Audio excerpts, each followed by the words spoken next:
Hello and happy Friday to all of you out there, wherever you are and whenever you may be listening. Tonight's WKMC TV broadcast is sponsored by the Honorable Judge Robert Zakavage and features a Pennsylvania Heartland Athletic Conference cross-divisional matchup between the visiting Mifflinburg Wildcats and the Mount Carmel area Red Tornadoes.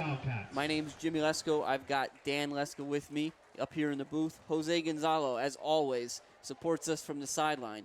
And together, we are coming to you live from the Jazz Diminick Field at the Silver Bowl in Mount Carmel, Pennsylvania. Now, we often talk about history here. We have Jose is always up on his history. We've got a lot of cool stuff going on at the stadium tonight historically that we'll get to. But when you talk about history, Dan, you often hear that those who don't learn from history are doomed to repeat it. So if you're on the Mount Carmel side tonight, some cases I think that would be just fine to repeat. So this is the third year in a row that Mount Carmel's coming into Week 6 at 3-2. Now the last 2 years, they used Week 6 as a springboard towards the district championship game. So I think if you're a red and white fan, that'd be just fine to get off on one of those tears yet again. Yeah. On the other side of it, more recent history, last week a bruising run game took the wind out of the Red Tornado sails as North Schuylkill threw a couple of well-sized Spartans at them and kind of pounded away on the ground to the tune of 328 yards in the second half alone. Wow. Now tonight, Mifflinburg comes in town. They may be the Wildcats, Dan, but their offense is a little bit more traditional. Yeah, Jim, it definitely is a more traditional offense. And tonight, the Red Tornadoes, they're going to be tasked with stopping another run-heavy offense that's going to rely on its size and strength to kind of move the ball in between the tackles. When they put Breed, who's number 37, and behind Hoy, number 23, in that pro-I formation, the offense looks like a hard-nosed, ground-and-pound type offense. And when they do that, there's not much of a secret as to what they're going to do with the ball. So the Red Tornadoes really need to sell out to stop the run. Defensive coordinator, defensive captains are going to have to kind of dial up some run blitzes and things like that and force the Wildcats to put the ball in the air. Yeah, again, putting the ball in the air is not something that they do too often. Through the first 5 weeks, senior signal caller Gary DeGroat, he's put it up 51 times, so a little over, for those of you math majors out there, that's 10.2 attempts per game. If you figure out how to have a fifth of a pass attempt, let me know. That's ought to be something worth seeing. But again, last season he threw it 180 times, so he's behind this the trajectory that he set last year. Yeah. And when he does throw it, he's looking at one guy. It's Stahl. He's looking at Ryan Stahl almost every time. Stahl 5 for 75. And to give you an idea again, DeGroat has 290 yards passing on the year. Stahl has 245 yards receiving. Oh, wow. So, Dan, it almost seems like the Red Tornadoes don't necessarily have to worry too much about this passing attack. No, Jim. They really need to kind of focus on the stopping the run game, and that's going to bring me to Mount Carmel's keys to the game. Tonight, they need to really sell out, stop the run. They cannot play from behind. Don't play from behind, and they need to stay grounded. So going back to those, Jim, they need to sell out and stop the run. I said it multiple times. Dial up some run blitzes. Force Breed to try and turn him outside of the tackles because he's a bruiser. He wants to run in between the tackles. He wants to run into contact. So you force him to try and maybe make something happen outside, it's going to throw him off. You can't play from behind. Got to stay in front of the sticks and got to stay in front on the scoreboard. Don't want to get down at any point in this game and not be able to come back. Yeah, if you do get down, the Wildcats are going to make you pay. Right. Yeah. They're definitely going to make you pay, and you definitely need to that last key for the Red Tornadoes. You need to stay grounded. There's a lot of stuff going on tonight, a lot of fanfare. We've talked about it a little bit. We're going to talk about it more. It's homecoming. A lot of stuff going on. So the Red Tornadoes in the red helmets down there on the field, they need to stay down there on the field.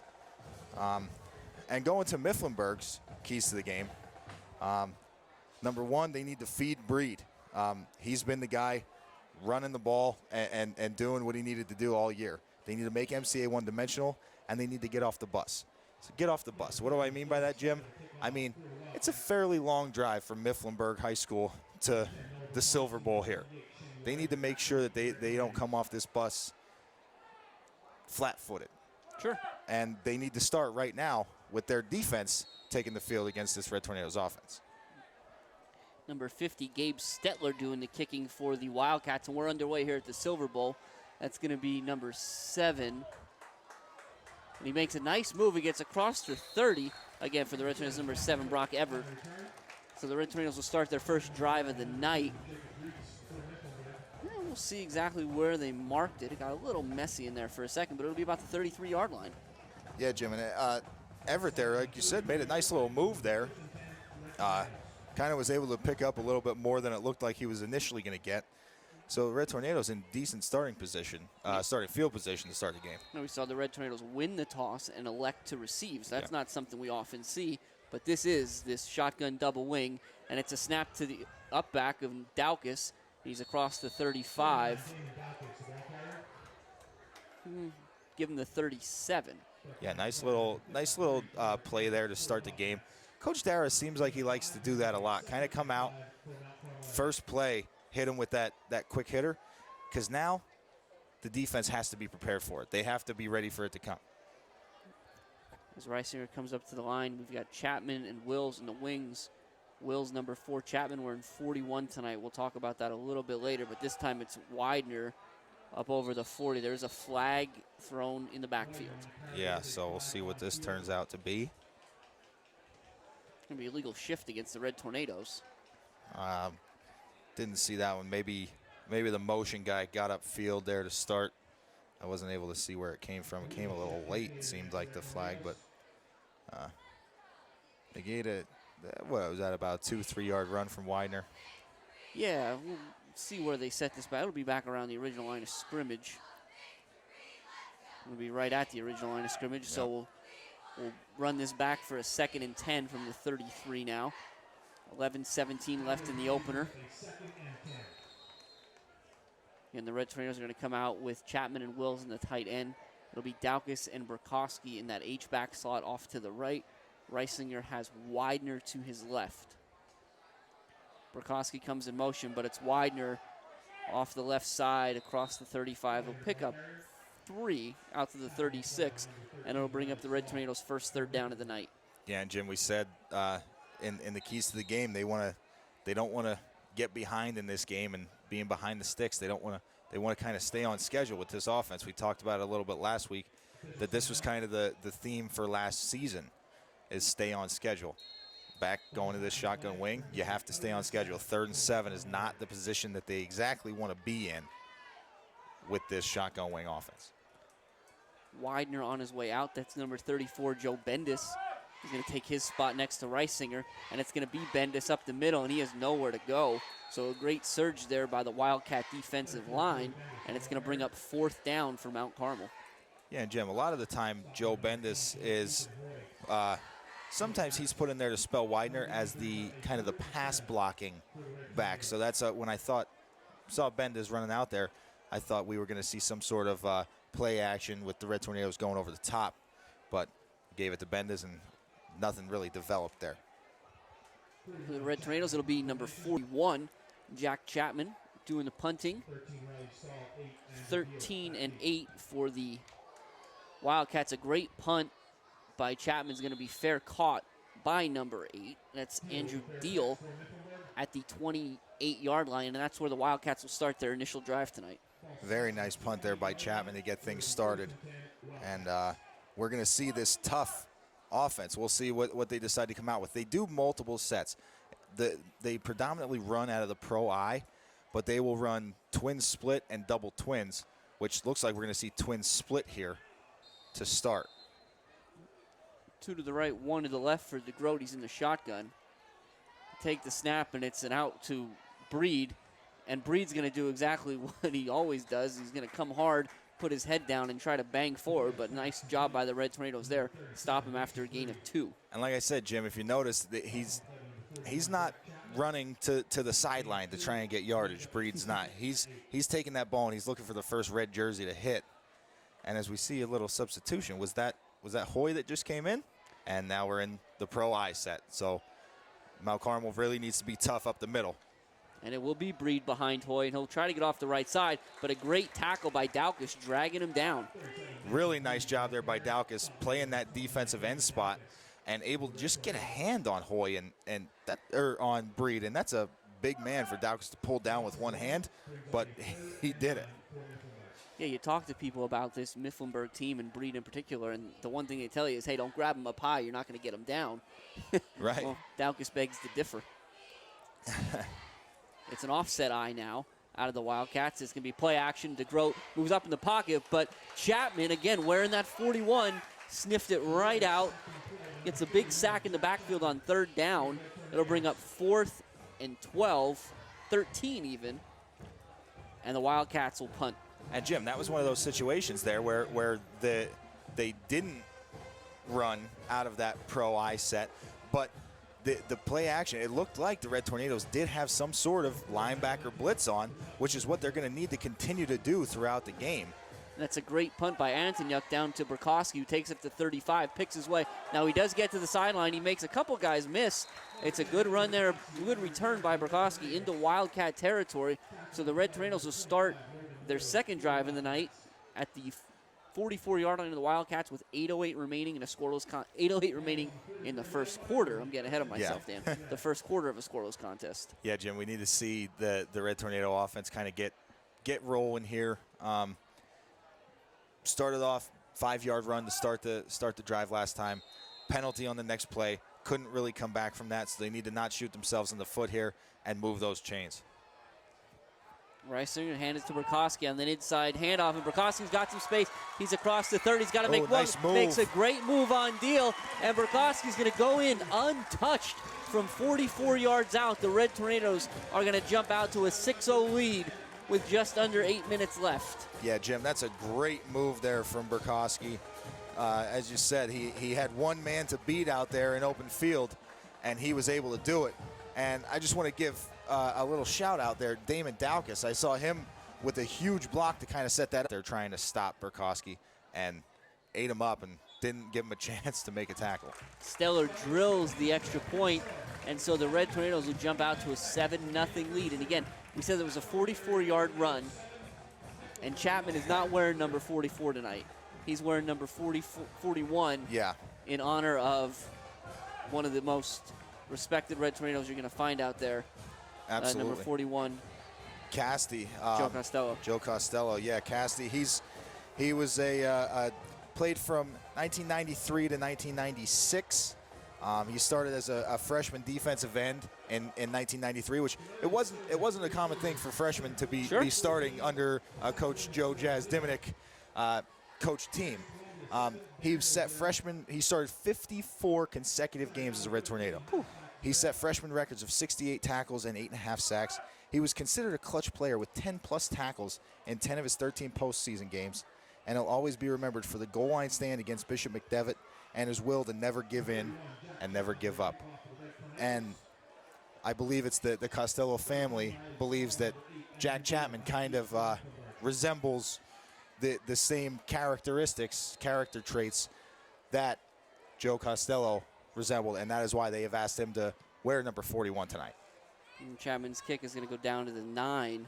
It'll be Deal again, and he's off that left side, but he tripped up out to the 27-yard line where they'll start their second drive. But yeah, Joe Costello, unfortunately taken from his family and friends and all of us really entirely too soon. Yeah. But we certainly remember him here tonight, as we do all nights. And there's the beautiful water jet tornado in his honor in the end zone. So we often talk about the Tornado Brick Project. That's a perfect example of why we do those things, so we can continue to remember those who've come before us and have given so much. Wildcats back at it. Another play action for DeGroat, and he's going to throw. That's Stahl off the right side. Again, if he's throwing it, that's who he's looking for. He'll get out to the 37-yard line, very close to a first down, about a yard short, 2nd and 1. Yeah, again, Wildcats kind of breaking their I'm trying to think of the word here, Jim. They're kind of breaking their I can't. It's a tendency. It's a tendency, Dan. Yeah, and they're not. We got you. And they're starting to throw out of this pro I formation. Well, we'll see if they stick with it on 2nd and 1. They won't. That's going to be Breed. And he puts his head down and pumps his feet for that first down out to the 44. So they'll pick up their initial first down of the night. Yeah, Jim, sorry. I was struggling there for a little bit. I appreciate you kind of picking me up there. But, yeah, they came out and threw for 2 plays in a row there, the third down play and this first down play out of that pro I. But now they're back in this gun. double twins set where they predominantly do throw the ball. And that's what DeGroat's going to do. He's looking to left again. He's only looking for one guy. That's Stahl, who makes a nice catch on that quick little hook route. He'll come down at the 45, so it'll be a gain of right around 5, bring up second and that much. Yeah, and Jim, that's one thing that I've seen from the Wildcats watching film on them is they like to run a lot of hitch routes, which is really, it's quick 2-step drop for DeGroat, get the ball out into the hands of your playmakers, normally Stahl, and kind of let him try and do something in the open field there. He kind of caught the ball, fell down, didn't have much to do, so not a huge gain. DeGroat again looking for Stahl on a go ball, and Stahl had got behind his man, but DeGroat couldn't drop that one in his shirt pocket, and it'll fall incomplete. Yeah, it's a very well thrown ball from DeGroat, and Stahl ran a nice route, did a good job of getting behind his man, but just couldn't get the timing right. I think that little jab that Belichick gave Stahl off the line is kind of what threw the timing off of that. So good job by Belichick there. 7-0 Mount Carmel. 6:15 left in the first quarter, courtesy of a 44-yard touchdown scamper by Noah Burkowski. His 3rd in 2 weeks, mind you. Now a screen is set up for Breed, and a great job by Wills dragging him down from behind. They'll be very close to a first down, but that play could have gone for a lot more had it not been for the play Wills made. Yeah, well, you're right. Wills kind of read that just a half second too late, was able to recover and still make the tackle for not a huge gain, like you said, but not if he would have been able to read that half a second earlier, he might have been able to blow that up in the backfield. But good job of recovering there and making the tackle. 1st and 10, the ball just barely on the Wildcat side of midfield, and it's a pistol formation, and Breed off the left side, and he's rumbling, stumbling for a yard. And you know, Jim, with the Wildcats being this type of run offense, I'm sure they were. I don't want to sound rude, but they were probably foaming at the mouth watching Mount Carmel's film from last week's game against North Schuylkill. But the Red Tornadoes also got to take a look at that film and see what they needed to work on, and Breed hasn't had a whole lot of success up the middle so far. And DeGroat's going to try his hand up the middle, and he does a nice job of running through an arm tackle, but he'll get out into a little bit further into Red Tornado territory, down to the 45, so it'll bring up a 3rd and 5 for DeGroat and company. Yeah, Jim, this will be a big 3rd down here for the Red Tornadoes. A couple of conversions for the Wildcats, starting to build a little momentum, a couple first downs. The Red Tornadoes need to stop them here to kind of cut off that momentum and keep the momentum on their side after that long touchdown run. Shotgun 4 wide, and DeGroat, that time he was looking for number 3, Jacob Bingaman, and he missed him a little bit wide off the mark, and it'll bring up 4th down. And that was exactly what the Red Tornadoes needed. They did a good job there in coverage. Troutman was out there covering Bingaman and did a good job. DeGroat didn't really have anywhere to throw, so he kind of threw it in the ground. Number 4, Michael Antonyuk, on for the 2nd time tonight. It's a high punt in the direction of Burkowski. Burkowski's going to call for a fair catch right at the 13-yard line, so that's where Mount Carmel will start. Now, again, we talked about it for a second at the outset. Don't forget, we are live once again tonight. Head out to, if you're just hearing us somewhere else, you can always head out to redtornadofootball.com. When you get there, just scroll past our mugs. Yep. You can click on, or check that, you can click on our mugs, I think, and get you out to the link to check the game. Again, tonight's being brought to you, thanks to the sponsorship of the Honorable Judge Robert Sakavage. 1st and 10, here we go. Reisinger's going to hand it to Widener off the right side, and Widener's picking his way. Does a nice job across the 25 to the 27-yard line. Big gain of about 13. Yeah, and Jim, the Red Tornadoes have been doing a really good job at that point of attack, the offensive line. has been doing a wonderful job of kind of getting that push and getting the backs into the secondary. Reisinger, it's going to be Widener again. Same look. Now Widener's in the open field. Another big run all the way out, this time to the 44.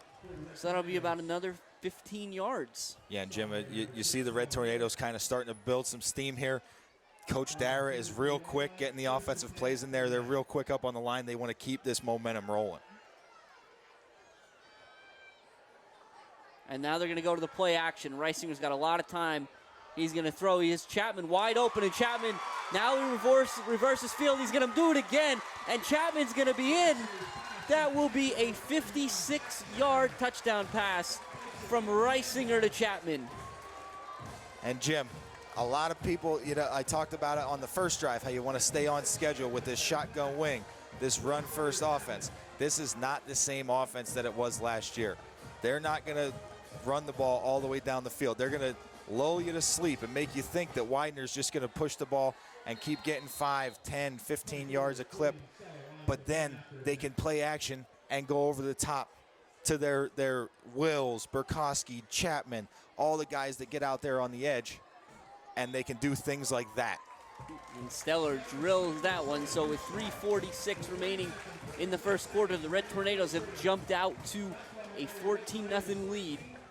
Again, courtesy of two big plays, Dan. Yep. You got the 44-yard Burkowski run, the 56-yard pitch and catch from Reisinger to Chapman.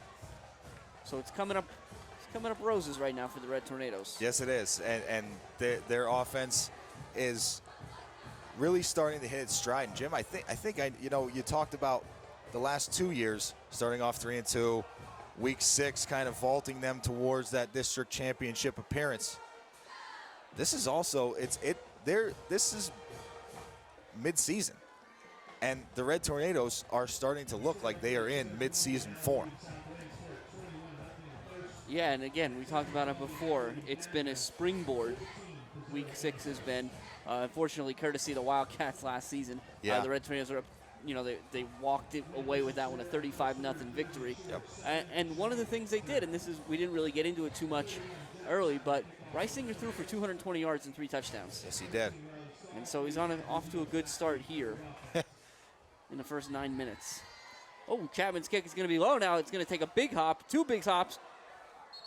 And finally, that'll be number 3, Bingaman, falls on it for the Wildcats. Does really the smart thing, makes the right choice there. Yeah. And they'll start at the 28. Yeah, Jim, sometimes the ball comes off the side of Chapman's foot there, but really it turns into probably what it would have turned into if he would have boomed it down to the 5-10 yard line and really got a hold of one. So no harm, no foul there. Right. DeGroat comes up to the line. He's under center. It's that I formation. And it'll be Breed off the right side. No, he cuts back to the left, and he works hard, but there's a lot of red jerseys there slowing him up. So he'll pick up about 3. Make that 4 out to about the 32. Yeah, Jim, you talked about how this is more of a traditional type offense. And you do see, like, these are traditional run plays. You see ISOs, you see dives, and you see, like, counter traps when they're in this pro I formation. And you don't see it a whole lot anymore, so sometimes it throws defenses off. And there's Breed again, and he'll be very close to that. He should have that first down. They'll give him forward progress out to the 40. So 1st and 10, Wildcats, courtesy of 2 Breed. Just aggressive, hard-nosed runs. And that's the thing with that I've noticed with Breed is he doesn't, the contact doesn't deter him. He's not gonna stop and dance and try to get outside, get into open field. He's gonna hit the hole at 100 miles an hour, whether there's a red jersey there or not. Well, the one way to deal with that is to catch him before he gets up to speed, and that's Right. what the Red Tornadoes did there. And we won't pick up anything on that play. And you saw, Jim, you had Wills there going low, hitting him around his waist, and then you had Mikowski in there. You had Widener coming from the safety spot, possibly another run blitz, which I said that's what the Red Tornadoes defense really needs to do to kind of keep him from affecting them up the middle. But Widener coming in and hitting him up top, you need 2 or 3 guys in there to take him down. and he's out of the game now. Stahl coming motion across the formation. It's going to be a play action of the throw to Stahl, who's open in the flats, and he makes one guy miss, and now he's down the sideline. He's going to stop, and he's still on his feet. And a lot of Red Tornadoes are going to fall at Stahl's feet on that one. He will stay upright throughout the play. And when it's all said and done, he's down to the 25-yard line. So a huge play there, courtesy of number 13, Ryan Stahl. Yeah, and you saw Stahl came across the field in motion, and just a little quick out route there. And it looked like Burkowski kind of had it read. And DeGroat was able to just get it over the top of Burkowski, and then there was no one there behind him. Out of the gun. That's going to be a handoff to Deal, and now Deal's in the open field, and he makes another Red Tornado tackler miss before ultimately being dropped by Reed Witkowski, that was. Yeah. But not before he picks up another first down. And Jim, now you're going to, I wouldn't be surprised if we see Breed check back into the game here. Down inside the red zone, that's where you really lean on your big husky back. But it doesn't look like they're going to bring him in yet. No, I'm not entirely sure where he is at this point, but the Wildcats found something they think is working. And DeGroat's going to throw it again. Now he's going to roll to his right and throw it to Riley Stahl. Widener's going to throw him down out of bounds after a short gain. He'll pick up about 4 down to the 10, so that's going to bring up 3rd and 6. Yeah, Widener did the right thing there. Let Stahl catch the ball and was able to make the tackle. Excuse me, 2nd and 6, but yes. Yeah, he let Stahl catch the ball, was able to make the tackle, which really ended up being the smart play instead of trying to go for the pick and leaving an open space there. DeGroat to Deal this time, and Deal's right up the middle, and he's going to be in for a Wildcat touchdown, so they're going to score away that nobody expected tonight. The Wildcats with a little bit of a tendency breaker, yeah, if you will, by keeping Breed on the sideline, and that 10-yard touchdown rush by Deal puts them down only a score, 14-6, with 52 seconds left in the first quarter. Yeah, and Jim, we could kind of call that a 1-2 punch with Deal and Breed. Speaking of a punch, number 50, Gabe Stetler, he kind of punched that extra point through. He definitely did. And that's a lefty field goal kicker, and he definitely did punch that one through. I think that one's in the Boyers parking lot right now, Jim. But, yes. But yeah, sort of a 1-2 punch that the Wildcats are developing there with Breed and Deal, yeah, and it's more of a, that Breed's kind of the body blow guy, and Deal is kind of the haymaker. He's the fancy guy. He's the one that put the cap on that last drive. Yeah, let's not forget. So we talked about Breed. Breed being the 5'11", 235-pound senior. Right. Deal, on the other hand, well, he's the 5'6", 140-pound freshman. Wow. So. The two couldn't be more different. Right, exactly. They definitely couldn't be more different. But we can't, I wanted to highlight the running backs there, but we can't take away the fact that DeGroat and Stahl played a big part in that drive as well. Now Widener comes up, he's picking his way, and he does a great job. He's going to be dragged down by number 24, Lucas Whitaker, another freshman with a touchdown-saving tackle. He was all that stood between Widener and the end zone. Yeah, very nice job. Really good job of Widener kind of getting up in that briar patch is what they used to call it back in the day. And we got a lot of memorable stuff going on here, a lot of throwback type stuff. So we'll say getting up in that briar patch, as Widener did.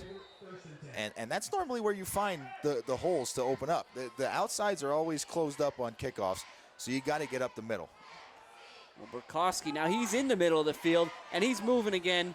Nice tackle there made by number 6, Colin Miller, but not before Burkowski picks up a Red Tornado first down and well into, just inside the 40. Yeah, Jim, Miller seems to be in on a lot of Wildcat tackles, which means that the Red Tornadoes are getting to that second, third line of defense of the Wildcats, which is not great for the Wildcats defense.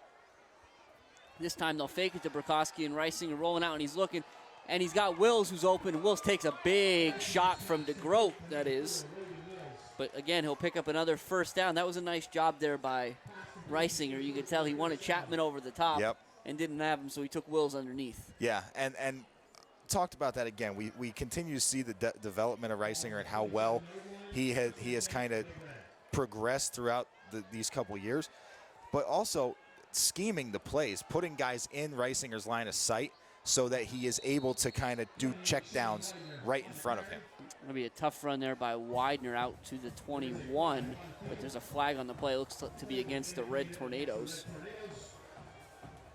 Yeah, it looks like we're going to get a holding call, and they threw that flag right in the middle of the pile there, so it must have been right in the middle of the play there. Wait and see. Yep, so we'll wait to mark that off, but that's going to be the end of the second quarter, or the first quarter is here.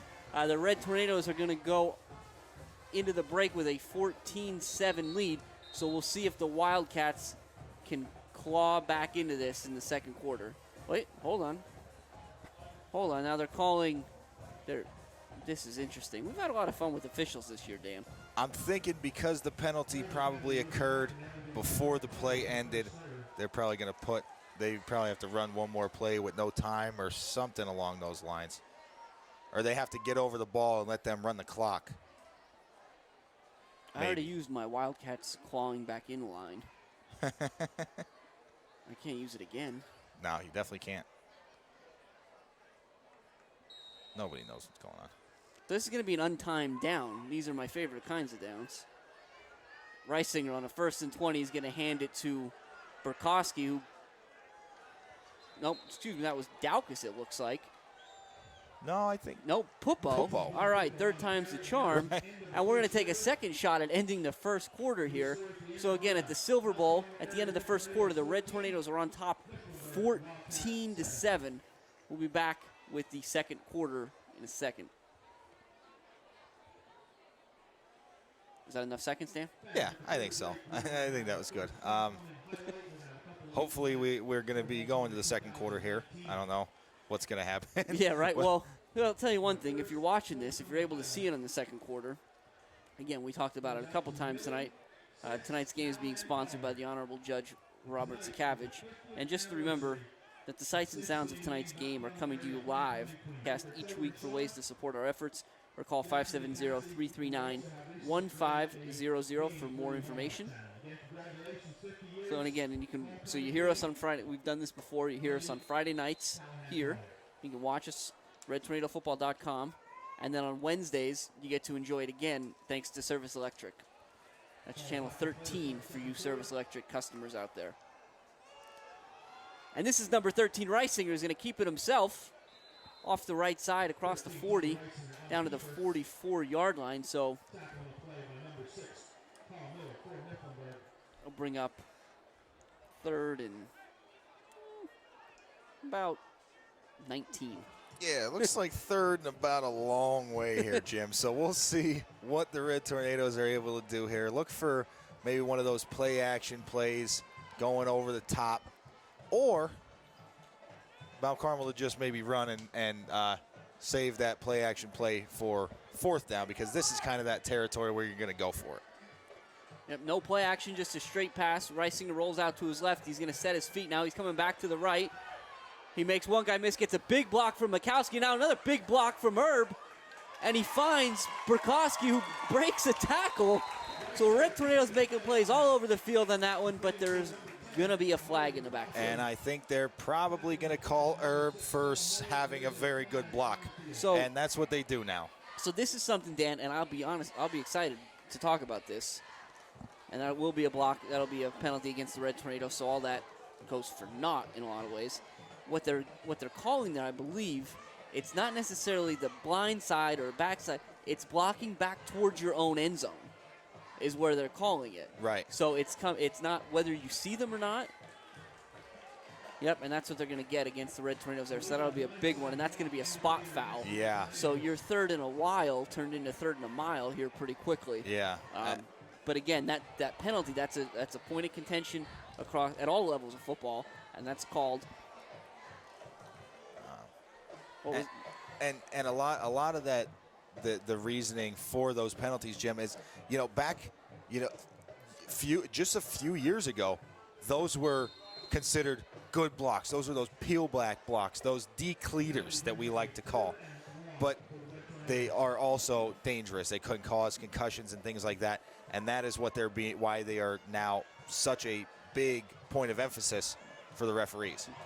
Reisinger's going to move around, and he's going to dump it off to wide, and it'll fall incomplete. But I got to say one thing. I love Coach Darragh. I love that on 3rd and 40, he said, yeah, we'll draw something up. Yeah. They didn't just run it into the line and figure we'll punt and flip the field. He thought, we'll see what's out there. And that's one of those situations where, why not, right? You kind of had a couple penalties this drive that really took a toll on your drive. But now, hey, let's let Reisinger run around back there and see if he can find somebody open like he did on the last play. Chapman gets a nice punt off in the direction of Stahl. He'll take a fair catch, and he drops it, but he's going to be able to get back on top of it, it looks like. Looks like, I don't know, Reed Wachowski's pretty adamant that Burkowski got the ball from him. This is still going on, and they're going to give it to the Wildcats. Come on, man. No love there, no love.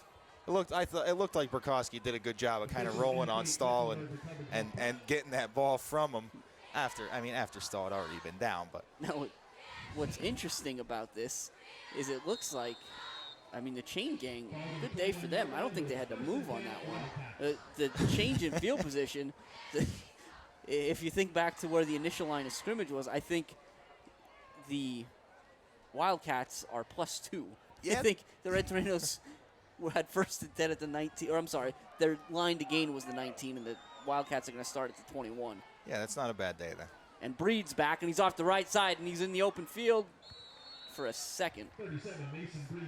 Troutman's going to drag him down at the 27-yard line, pick up a 6. Yeah, and that's the thing with these Wildcat running backs. They don't have a whole lot of an opportunity to kind of get loose because of the lateral quickness of these Red Tornado linebackers.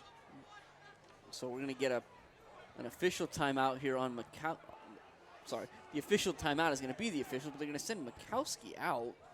Yeah, it looks like he's probably got a cut or something. He's got to get wrapped up. That's normally what they do. They don't like seeing guys bleeding or whatever on the field. So we'll get the freshman Nick Nestico in there. And it's going to be a handoff to Breed again, and the Red Tornadoes will do a nice job stopping him up, but he'll pick up enough to get a first down. Yeah, and really all Breed's been doing since this last drive, since the end of the first quarter, he's been like a first down machine. He just keeps the chains moving, and that's what he does again here. Yeah, and those, again, you don't see that a lot with football anymore, this idea of just 3 yards in a cloud of dust. No. Not with the air raids and everything else. Spread them out and pick them apart. Yeah, everybody wants to run the West Coast offense, and this is more of a East Coast, coal region, Pennsylvania type offense. And DeGroat's going to go with a hard count there and get a little bit of movement. The question is on what side. Unfortunately for him, it was on his own, so that'll cost him 5. 9:40 left here in the first half. The Red Tornadoes on top, 14-7. Scoring done by Burkowski on a 44-yard run and a 56-yard pass and catch from from Reisinger to Chapman. Yeah, so we'll see if the Red Tornadoes need to hold the lead here, so they need to get a stop on this drive. That'll be a handoff to Breed, and Breed never stopped moving. The Red Tornadoes had him locked up. Now we've got flags all over the place. Yeah, lots of flags down. We're going to have to see what's going on. So they're going to mark Breed out of bounds at the 40, which will bring up a second and about 3 as it stands now. There's stuff all over the field, Dan. We were missing helmets. There's flags left and right. Yeah, Jim, illegal touching? Is that what that was? That's an interesting one. How do you even call that on a run play? Possibly, sometimes when they do like the holding where they impede the runner or they try to assist the runner. It's illegal man downfield? Is that what that is? We'll have to listen to what Mr. Demansky calls that one. Illegal participation penalty. All right, well, so I think that is one of those situations where it's, the forward progress is stopped and the defenders try and pull a tackler off, something along those lines. So now we're going to have another official timeout, and they will be removing a player from the game. Nope, they'll be bringing another one in. Okay. I'm telling you, we've had a lot of fun with these officials this year, Dan. Yeah, we have a lot of different stuff going on now. The officials have a lot of rules and stuff they have to follow, so that makes things difficult for us up here. A lot of yards to gain in this one too. It'll be 1st and 21, and they pitch it to Deal. Deal does a nice job in the backfield, but when he runs into the linebackers, he's going to go down hard right at the 24-yard line. Yeah. Wills did a good job of kind of getting upfield and forcing Deal to cut back into the linebackers, and he ran right into the waiting arms of, I think it was Witkowski there waiting for him, who made a nice tackle there. So we'll see what they got dialed up here for a 2nd and a mile. We got to work with you on distance. 18's not a mile. Well, it's definitely not 41, but it's still a good bit. Going to throw it, and he's got Stahl running a nice out route there. He was wide open. Belichick will drag him down, but again, they'll be inside the initial sticks. They'll bring up the 3rd and manageable at least. It'll be about a 3rd and, we got to see the marker. 3rd and 6. Jim, that play was extremely well designed. I don't know if you saw it there, but Stahl came from I believe he came from the slot position, and the outside receiver on the play side came off and took his defender with him inside, which left the outer flat wide open for Stahl, and it didn't give Belichick enough time to get there. So it was a very well-designed play. And on 3rd down there to give it to Breed, and Breed's going to be dropped in the backfield by number 4, Logan Wills. So a huge play there by Wills to bring up 4th down. And that was a huge play, Jim, for the Red Tornado defense. All these goofy the penalties and things, slowing the Wildcat drive down. You couldn't allow them to come back from those setbacks and get the 1st down and continue to move the ball. So that's a huge stop for the Red Tornado defense. Antonyuk to punt again, left-footed punter that is, in the direction of Pupo. Pupo will field it at about the 34, makes a couple guys miss before ultimately tripped up at the 37. So a nice job of advancing it at all. And with 7:50 left and a 14-7 lead, Mount Carmel will get back on offense. And this is a position where the Red Tornadoes need to, they got to put another score in the end zone here. You don't want to keep this a 1-score game because of the kind of big playability of Breed and Deal and DeGroat and Stahl. The Wildcats have been doing a really good job of moving the ball. The Red Tornadoes have been coming up with big stops when they've needed to, but eventually they're going to get another score. So we need to put another one up. One Widener's a good way to do it, and he's in the open field. He's off the right side. He makes a guy miss. He makes a great cut.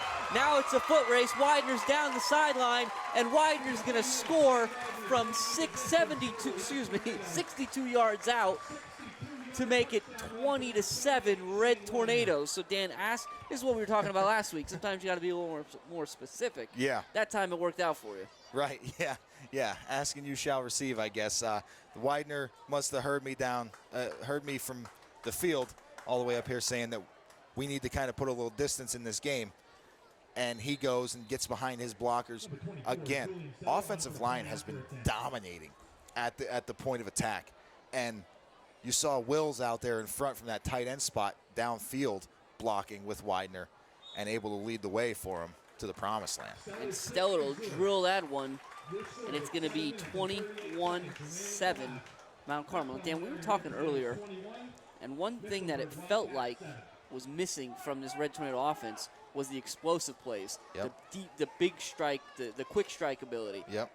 They've done a great job all season, but last week, for example, you had Burkowski from 4 yards, Burkowski from 6 yards. Right. They kicked a field goal, right? Yeah, I agree. And so, again, just to kind of prove us wrong, as they so often do and seemingly so often enjoy doing, yeah, we have Burkowski, who would have thought in the opening minutes of this game that Burkowski's 44-yard run would be the shortest of 3 touchdowns that they score in the first quarter or in the first half? Yeah, that's definitely not the staple, or at least it hasn't been the staple of this offense up to this point. But I like it. It's exciting. You know, this Red Tornado offense right now, they're electrifying out on the field with these long runs, these deep passes that they're throwing downfield. I love it. It's fun to watch, Jim. And watch we shall. It'll be Chapman again kicking off. It's a nice deep kick to Deal. Deal taking it about the 8. Now he's off the right side. He had one guy to beat over there and he couldn't do it. That was number 16, Pedro Feliciano. We talked about him a couple times as we can, Dan, but he did a nice job there holding his ground and not giving up the edge. Yeah, quarterback Pedro Feliciano, quarterback and cornerback, so he's used to setting the edge on defense. Got to see a lot of these younger guys in the JV game earlier this week, and let me tell you, the future is bright for these Red Tornadoes, but I also think the rest of this game is looking bright if the Red Tornadoes can keep plugging away and keep getting some big-time scores. Well, the Wildcats need to answer here with 7.5 left, trailing by 2 scores, and they'll do it the way they've always done it, by giving it to Breed, but the Red Tornadoes are ready for him. They'll stop him up after a gain of 2. Yeah, and Jim, something I should have mentioned before is, you know, you said Burkowski's 44-yard touchdown run, the shortest of the Red Tornadoes' 3 touchdowns tonight. Just a complete contrast of what you're seeing from the Wildcats. The Wildcats are ground and pound, and they're short passing it and everything, and the Red Tornadoes are just kind of opening things up and going long. Now DeGrody's going to keep it himself. He does a nice job reading those initial blocks. He'll get out, pick up a first down, he will, out across the 40 to the 42-yard line, so a good effort there. Yeah, he was working really hard to get in there on that one. So we'll see what they decide to do here on first down. Like you said, that this is kind of one of those drives where if the Wildcats don't score and the Red Tornadoes are able to come back and put another one in before the half, that could be like a put-away drive. So really, they need to answer here. And they'll try to by going back to their staple. They bring in Hoy, and they're going to run Breed behind him. But a good surge by the Red Tornado defense forces Breed to bounce it off tackle for a gain of 2. And Jim, those are just straight, you know, I talked about it. This is traditional offense. Like, you could basically go and turn on your PlayStation at home and pull up Madden. If you look at halfback blast, that's the play that they're running here with Hoy in front of Breed. And they're doing a lot of counter plays. Everything they're doing, it's traditional hard-nosed running when they're in this set. Stahl comes in motion across the formation. They're going to fake the pitch to Breed and hand it to Hoy up the middle, and he'll pick up the first down. So a nice little counter play there by the Wildcats caught the Red Tornadoes off guard. And, Jim, that's what we used to call, I don't know if, I remember with Coach Ray Shimko and Coach Mark Kraniak when I played for the Cougars back in you know, the day. That was the old rock and roll trap. You fake the sweep and hand it to your guy coming back the other way. And after going so consistently, Breed behind Hoy, Breed behind Hoy, Breed behind Hoy, Breed behind Hoy, you finally come back and you hit them with that, and it proves pretty profitable. Got a timeout on the field. The Red Tornadoes will take that one, and we'll take this opportunity to talk about how in the spring of 2019, the Mount Carmel Area School District launched an unprecedented 3-year fundraising initiative to raise $1 million to restore and update Mount Carmel area's famed Silver Bowl Stadium. The main fundraising effort will go towards the installation of a new all-weather field. The goal of the district is for various sports to have the ability to compete and practice at the Silver Bowl facility. These sports and activities include football, so varsity, JV, midget football, soccer, track and field, and the marching band programs. But it also aims, perhaps more importantly even, to provide a health and fitness asset to all sports within the Mount Carmel Area School District, and will include students of all ages for both in-school and extracurricular activities. So again, 570-339-1500 to get involved. And Reed Wachowski's going to involve himself in Mason Breed's night as he knifes through and drops Breed in the backfield. Yeah, and Jim, it looks like the Red Tornado defense continues to kind of dial up these linebacker blitzes, those run blitzes, the A gap, B gap, C gap, because that's where the Wildcats are running. They're not running speed sweeps or options or anything like we've seen in previous weeks. They're running between the tackles, the 5-hole on the left side to the 6-hole on the right side, and that's where those blitzes need to be. Stall in motion. DeGroat's going to roll that way, and he's looking for him on the out route, and we'll see if he held on to what he did. So a nice catch there by Stall for a pickup of about 8. It's going to bring up 3rd and 5. Yeah, that's a real nice catch there by Stall with Brock Everett at the corner spot there draped all over him. I didn't think Everett was going to let anyone reel that ball in, but Stall was able to find a way. 3rd and 5, 4:50 left in this one. The Wildcats trail the Red Tornadoes 21-7. 4:50 left in the first half, that is. They're in the gun with the double twins. It's 4 wide. Stall in motion. High snap. DeGroat does a nice job of holding it down. He gets the screen set up to Stall. So Stall did a great job catching it, and he's gonna benefit from a big stick by Mikowski, who throws him about 3 yards over the first down marker. Yeah, he was able to reach out, get that first down. And, that was kind of, I don't know if that was designed for DeGroat to kind of almost mishandle the snap there. But on a screen type play, let me tell you where I'm going with this. On a screen type play, you want that pursuit from the defensive front. With that almost missed snap, that just turned the entire defensive front line into go mode to try and get back there and get after DeGroat, which in turn opened up the middle for Stall to sneak in there for that little screen play. So that could be some sort of designed play. Probably not, but it could be. So we're going to get a timeout here on the field from the Wildcats. So talk about these interesting design plays of missed snaps and all kinds of other stuff. So that's one thing.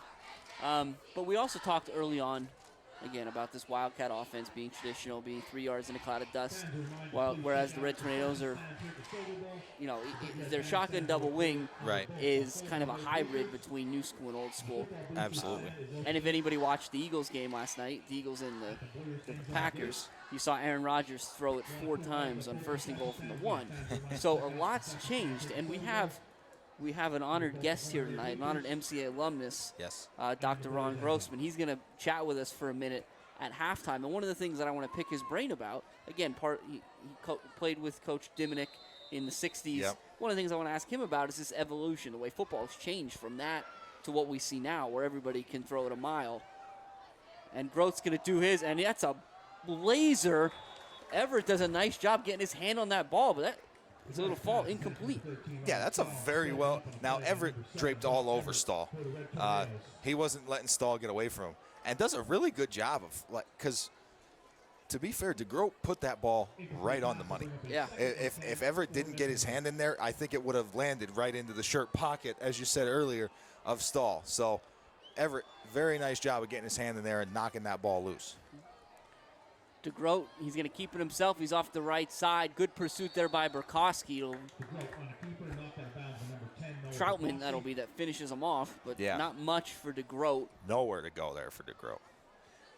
So we're going to see, looks like, with Mikowski coming out of the game here. I'm sorry, Jim, I didn't mean to cut you off here, but I'm interested to see what they're doing with this defensive line, if they're kind of got some sort of pass rush type thing going on. It looks almost like a nickel in some, the Red Tornado version of a nickel. They were going to have just the 3 linemen down with Wills, Chili, that's Colin Erb, and Daukus. And then they're going to bring in 3 linebackers across on 3rd and 11. But now they're going to bring some pressure. That's Reed all the way in, and DeGroat does a great job making a miss.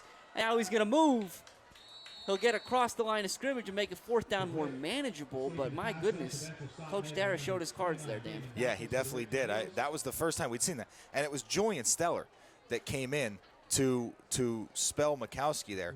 And Julian Steller, we see a lot when he's on defense at linebacker, which he was, and he was sent in there specifically for the pass rush. Just to him and his cousin Reed Witkowski both sent firing in those gaps, and unfortunately DeGroat was able to get away. And as you see here, Wildcats not moving real quick getting up to the line. They're going to try and take as much time as possible to get this 4th down snap off, because if they don't convert, that'll give the Red Tornadoes less time to put another score in. 3:10 left in the half.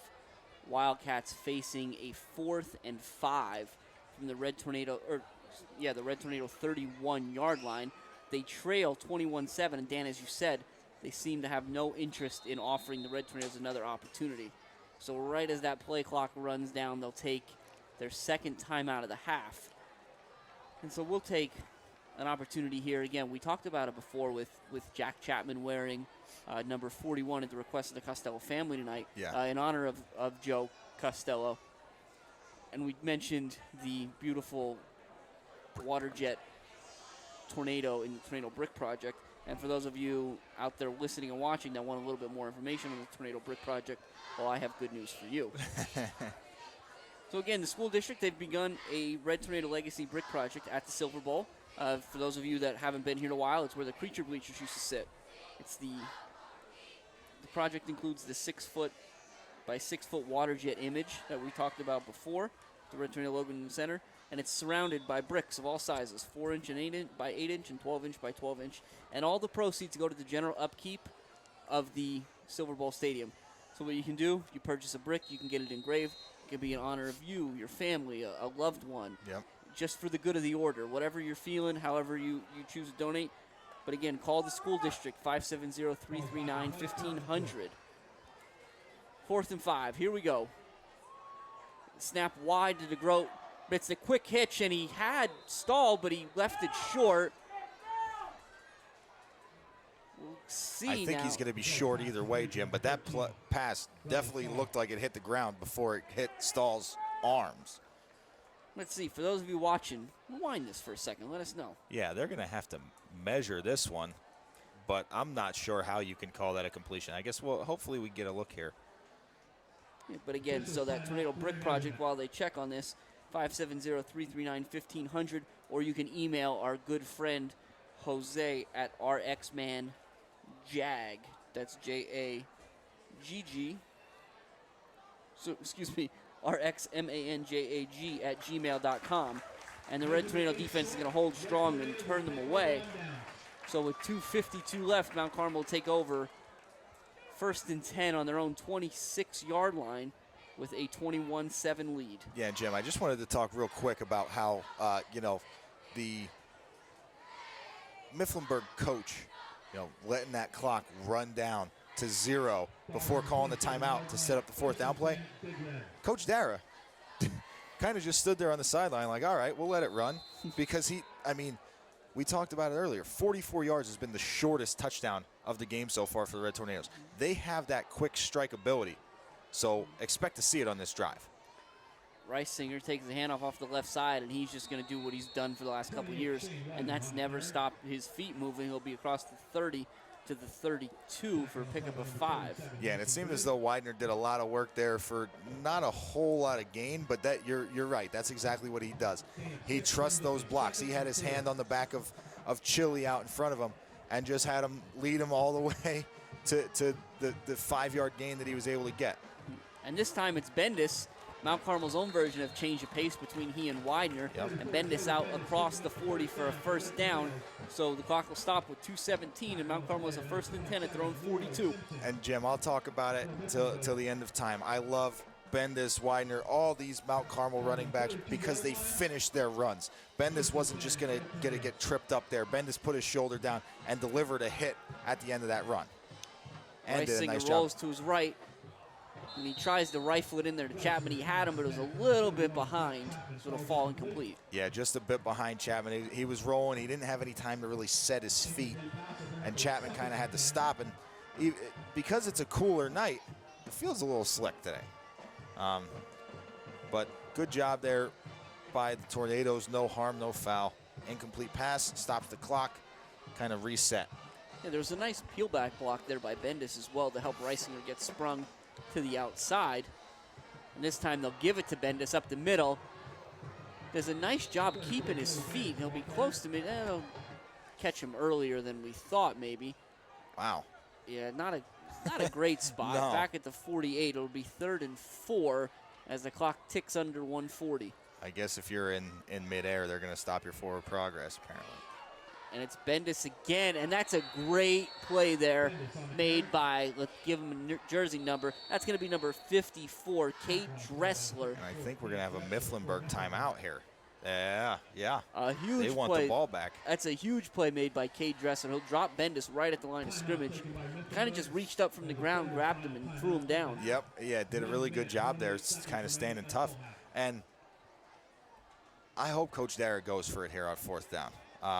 I really do. And he's bringing Julian Steller into the huddle here. So this is one of those times where I always like it when Coach Dara is aggressive. When he decides to go for it instead of punt, it always gets me excited. And when you bring Julian Steller in, again, we're talking about the change of pace between Widener and Bendis. This is the change of pace between Reisinger and Steller. But, Jim, we may just see a little hard count here. Where's Chapman at on this one? All right, so he's out in Right his tight end. Right tight end. Because I'm always... And there it is. Dan, that's... All right, you guys out there, write this down. That's about as right as Dan's going to be. And that was it. 4th and 4, you get a 5-yard penalty. And now, all right, let's bring Reisinger back in. Yep, so that'll be, as you said, it'll be a 1st down. So now we've got 1st and 10 from the 47 with 1:28 to go. Reisinger, he's in the gun, the shotgun double wing. Burkowski comes across, and they're going to fake it to him when Reisinger rolls out to the right. Antonyuk takes a shot from Burkowski. Now he's looking for Widener in the end zone. Widener's going to go up in double coverage. It'll fall incomplete. I thought there was a little contact there, but they wouldn't give it to Widener there. It looked like everybody kind of was just going for the ball. But, wow, Reisinger did kind of just throw it up there for grabs, try to let Widener go and get it. But just wasn't able to throw it into the double coverage there. Yeah, one thing, and it's interesting. So give the Red Tornadoes credit, both the running backs and especially the offensive linemen who continue to kind of peel back. They like to get Reisinger moving, whether it's to his right or to his left. Coach Dara likes to move the pocket. And what you see is a lot of these linemen will peel back and take out whoever is trailing them. Yeah, and they've been doing a really great job of it. And Widener takes the handoff, and now he's in the open field again. Widener's going to be down to the 20-yard line, so big gain of 27 there. Another big play for the Red Tornadoes, and that'll stop the clock with 1:12. And, Jim, even if the Red Tornadoes aren't able to punch this one in here, I'd be excited to see Steller come in here and get a chance for 3. But the Red Tornadoes aren't thinking 3 because they're giving to Widener again, and he is moving tonight, Dan. He's inside the 10 all the way down to the 5. Yeah, and Jim, we kind of touched on it last week. The Mount Carmel rushing attack last week was pretty well stifled. Widener did a good job of fighting hard, but they got stopped up. And Widener is in. And through no fault of his own, that'll be the shortest touchdown run of the night for the wait. But wait, there is a flag on the play. They're going to get a hold on the Red Tornadoes. And what's tough about that one is given the location of that flag, it's nowhere near the play. Yeah, that was a backside holding penalty, it looks like. And Widener took that, moved to his right, put his head down, and fought to get into the end zone. But that holding against the Red Tornadoes will bring the ball back to the...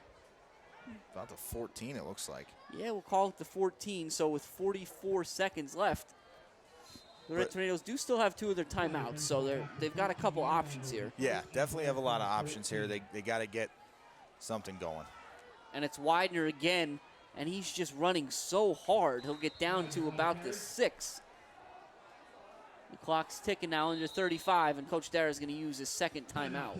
Yeah, and it looked like Coach Dara was trying to get one of the officials' attention there for about 3-4 seconds that actually ran off the clock there before he was able to get the timeout in. I'll tell you one thing, Dan. I'm excited. I'm looking down near the goal line, and I see our good friend Jose with his head down in his notepad, because I'm not a math major, but what I can tell you is Widener's over 100 yards already. I'm pretty certain of that.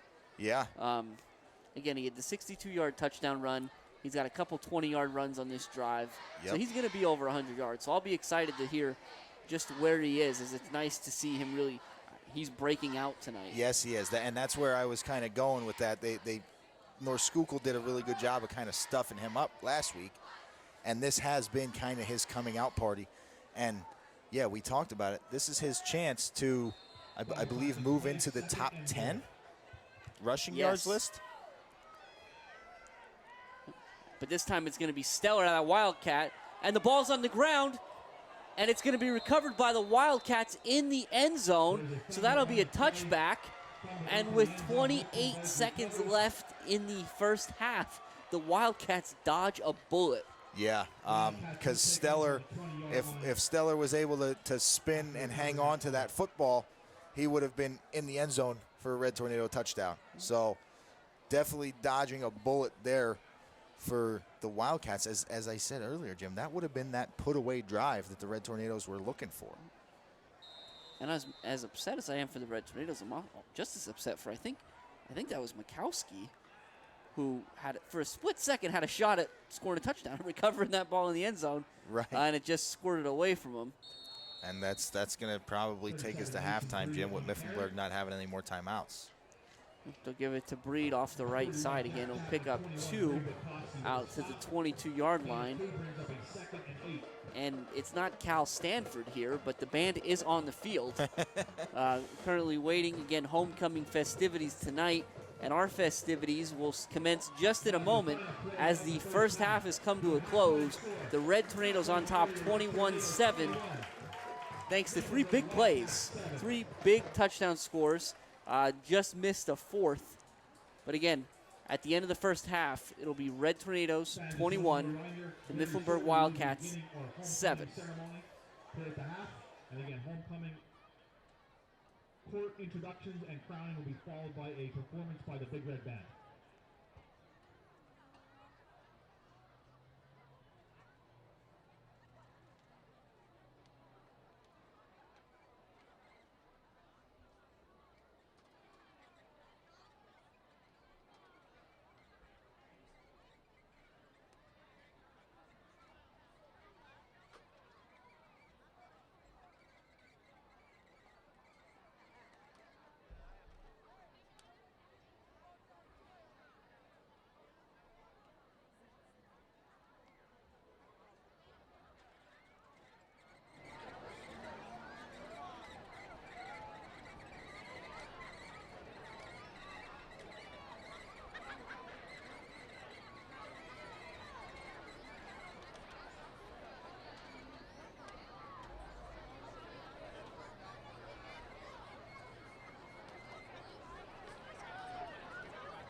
Ladies and gentlemen, highlighting our halftime will be the crowning of the Mount Carmel Area Homecoming Queen and the introduction of the 2019 court.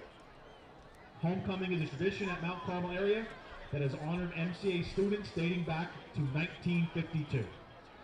At this time, we would like to introduce to you the 3 senior candidates, 2 junior representatives, and 1 sophomore representative who have been chosen by their respective classes.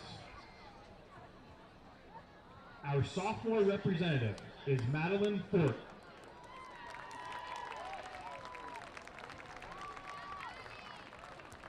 Madeline is the daughter of Jennifer Fort of Mount Carmel. She is a member of the National Honor Society, Future Teachers of America, and is a member of the varsity cheerleading team. Madeline is also a member of the Art Club and Interact Club. Her favorite subject is math. She is interested in sports and education and plans to attend UCLA to pursue a law degree and become part of the FBI. Madeline is being escorted tonight by number 72, Colin Erb, senior captain of the football team.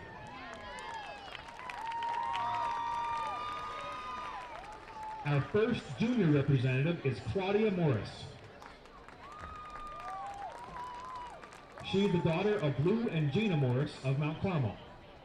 Claudia is a member of the varsity track and field, cross country, and the varsity cheerleading teams. She is a Think Big student leader, a member of the Interact and Pep Clubs, and Future Teachers of America. Claudia is a distinguished honor roll student, and her favorite subject is Tech Ed with Mr. Forspring. Some of her interests include spending time with friends and family, going on runs with the entire cross-country team, and shopping. After high school, she plans to attend a four-year college and further her education in anesthesiology. Claudia is being escorted tonight by number 7, Brock Everett, senior member of the football team. Our second junior representative is Danny Ray Reno. She is the daughter of Dan and Kelly Reno of Mount Carmel. Danny is the president of Student Council, a news editor for MCA Live, a Think Big student leader, and a peer mediator. She also participates in the Interact, Latin, Pep Club, Reading, and Tech Ed clubs. Danny was a previous Elks Junior Team of the Month and Elks Junior Student of the Month. Her interests include journalism, reading, and writing. Future plans are to attend a four-year college to major in journalism and to attend law school. Danny is being escorted tonight by number 13, Tommy Reisinger, senior member of the football team.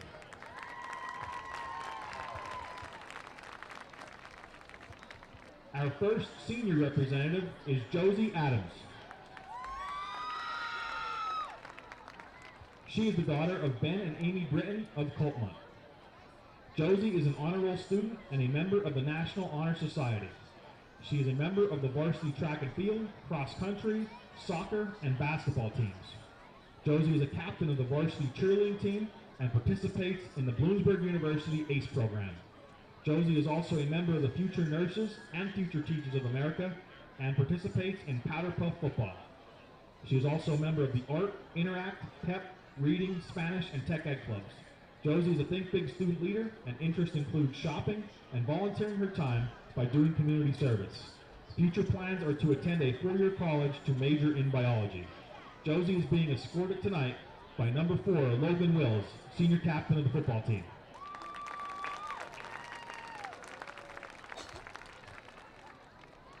Our second senior candidate is Eliza Nevis. She is the daughter of Joe and Tammy Nevis of Mount Carmel. Eliza is a captain of the varsity cross-country team and the cheerleading team and participates in track and field. She is a distinguished honor roll student, a member of the National Honor Society, and a member of the Future Teachers and Future Business Leaders of America. Eliza is also a Think Big student leader and a member of the Tech Ed, Spanish, and Pep clubs. She was previously a homecoming court representative in both 2017 and 2018. Her interests include spending time with friends, running, and cheering. After graduation, Eliza plans on attending a four-year college for nursing. Eliza is being escorted tonight by number 26, Nick Troutman, senior captain of the football team.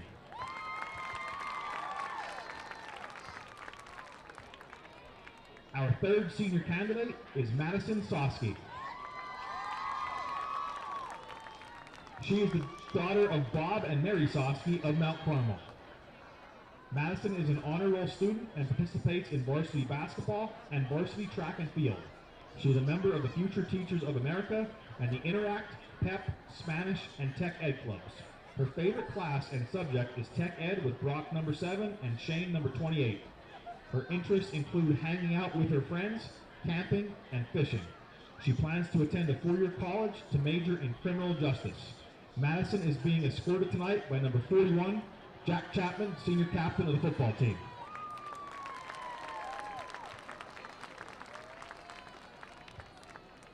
Ladies and gentlemen, let's have a nice round of applause for the members of the homecoming court and their escorts.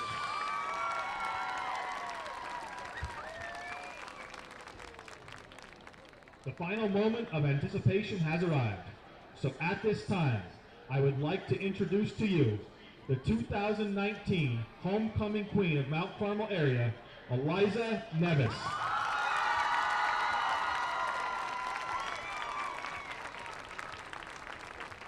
Crowning Miss Nevis will be number 54, Michael McCuskey. Number 10, Noah Burkowski will be presenting the Queen with flowers, while number 28, Shane Widener, number 34, Joey Bendis, number 67, Brad Sherrock, number 19, Dylan Pupo, and number 15, Ben Hidley, will present the court with homecoming gifts.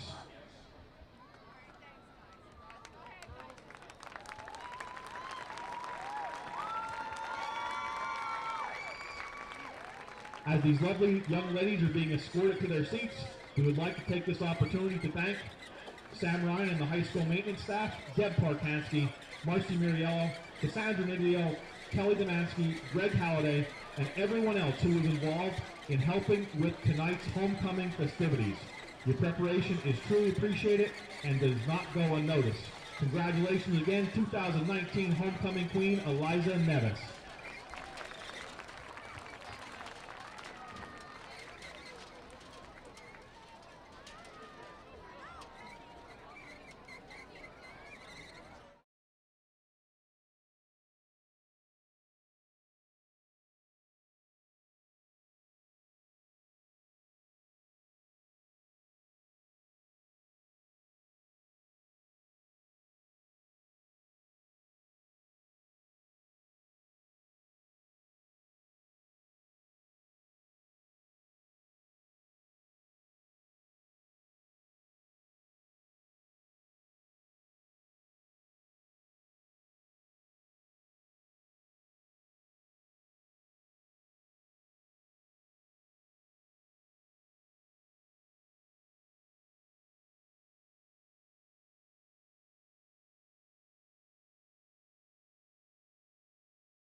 Hey, welcome back here at halftime at the Silver Bowl. The Red Tornadoes on top 21-7. We've got a lot going on here at the Silver Bowl tonight. Homecoming festivities just concluded, and fortunately for us, we have an honored Mount Carmel alumnus in Dr. Ron Grossman here joining us, class of 63, I believe, correct? That's correct. And while Dr. Grossman was part of the Red Tornado team here, he did just about everything you could expect an athlete to do. 12-time varsity letterman across 4 sports, the the first initial winner, recipient of the Mike Terry Award, and it certainly didn't stop there. All Ivy League linebacker at Princeton. Yes. Twice. Once. Check that. Thank you for the correction. And that's just from an athletic standpoint. Dr. Grossman's professional accomplishments exceed even those. You have your own medical group, correct? I did. I'm semi-retired. Up through 2006, right? Yes, sir. Right. Yep. And not to mention all your involvement with the Olympic team. And you're in New Jersey now? Actually, we moved from New Jersey down to Williamsburg, Virginia in 2016.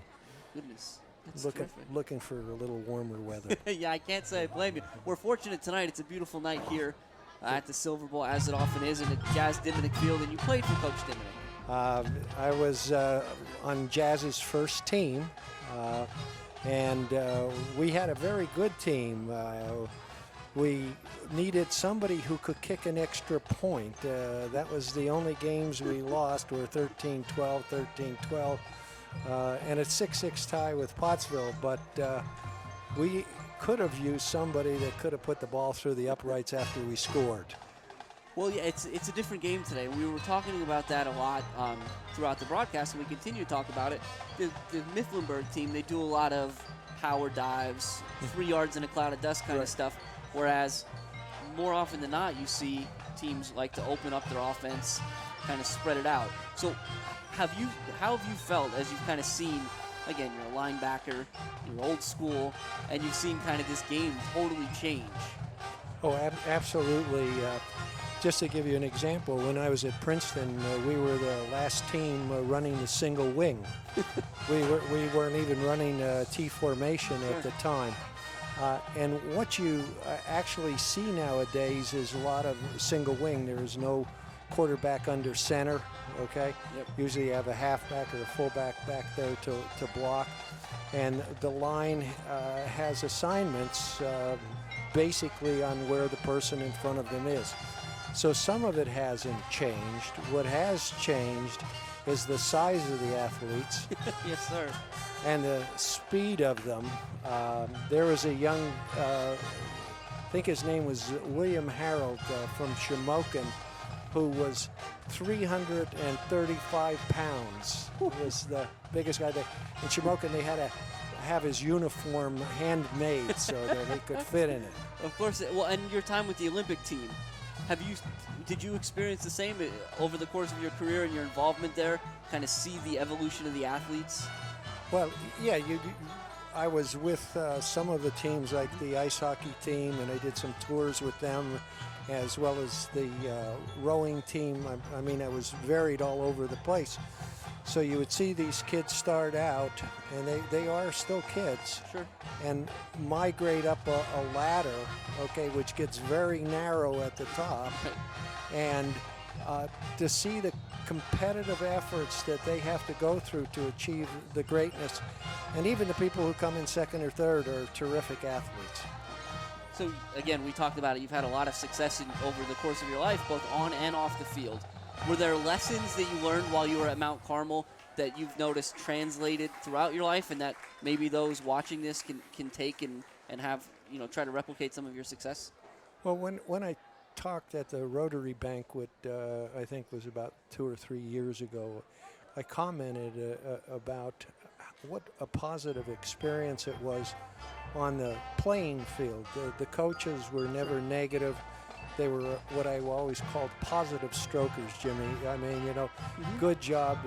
You could have done this a little bit better had you done this, rather than calling you bad names kind of stuff. Right. And it was the same in the classroom. I talked about one of the mailmen, Mr. Repko, would come up to me as he's delivering mail down the street. Great game, this kind of thing. Eugene Matucci would give out pizzas and still does. I mean, Matucci's one of the reasons I'm here, actually, is I was offered to eat at Matucci's. That's the main reason.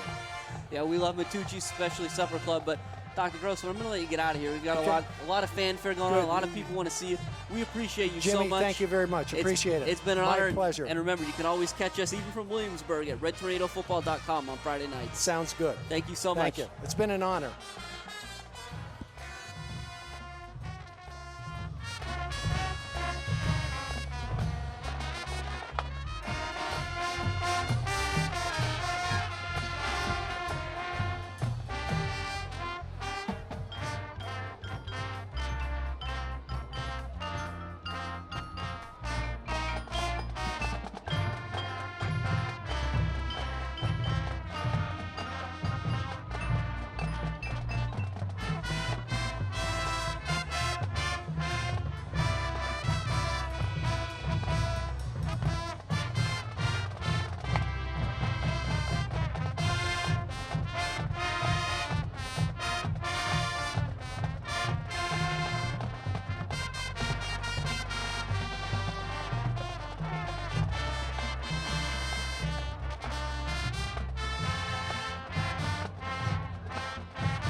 He was a member of the 1994 Hello and welcome back and to the Silver Bowl, where 1996 the state Red Tornadoes are on championship teams top of the and visiting was an Mifflinburg outstanding Wildcats, linebacker known for his big hits and 21-7 after fiery the play. first half.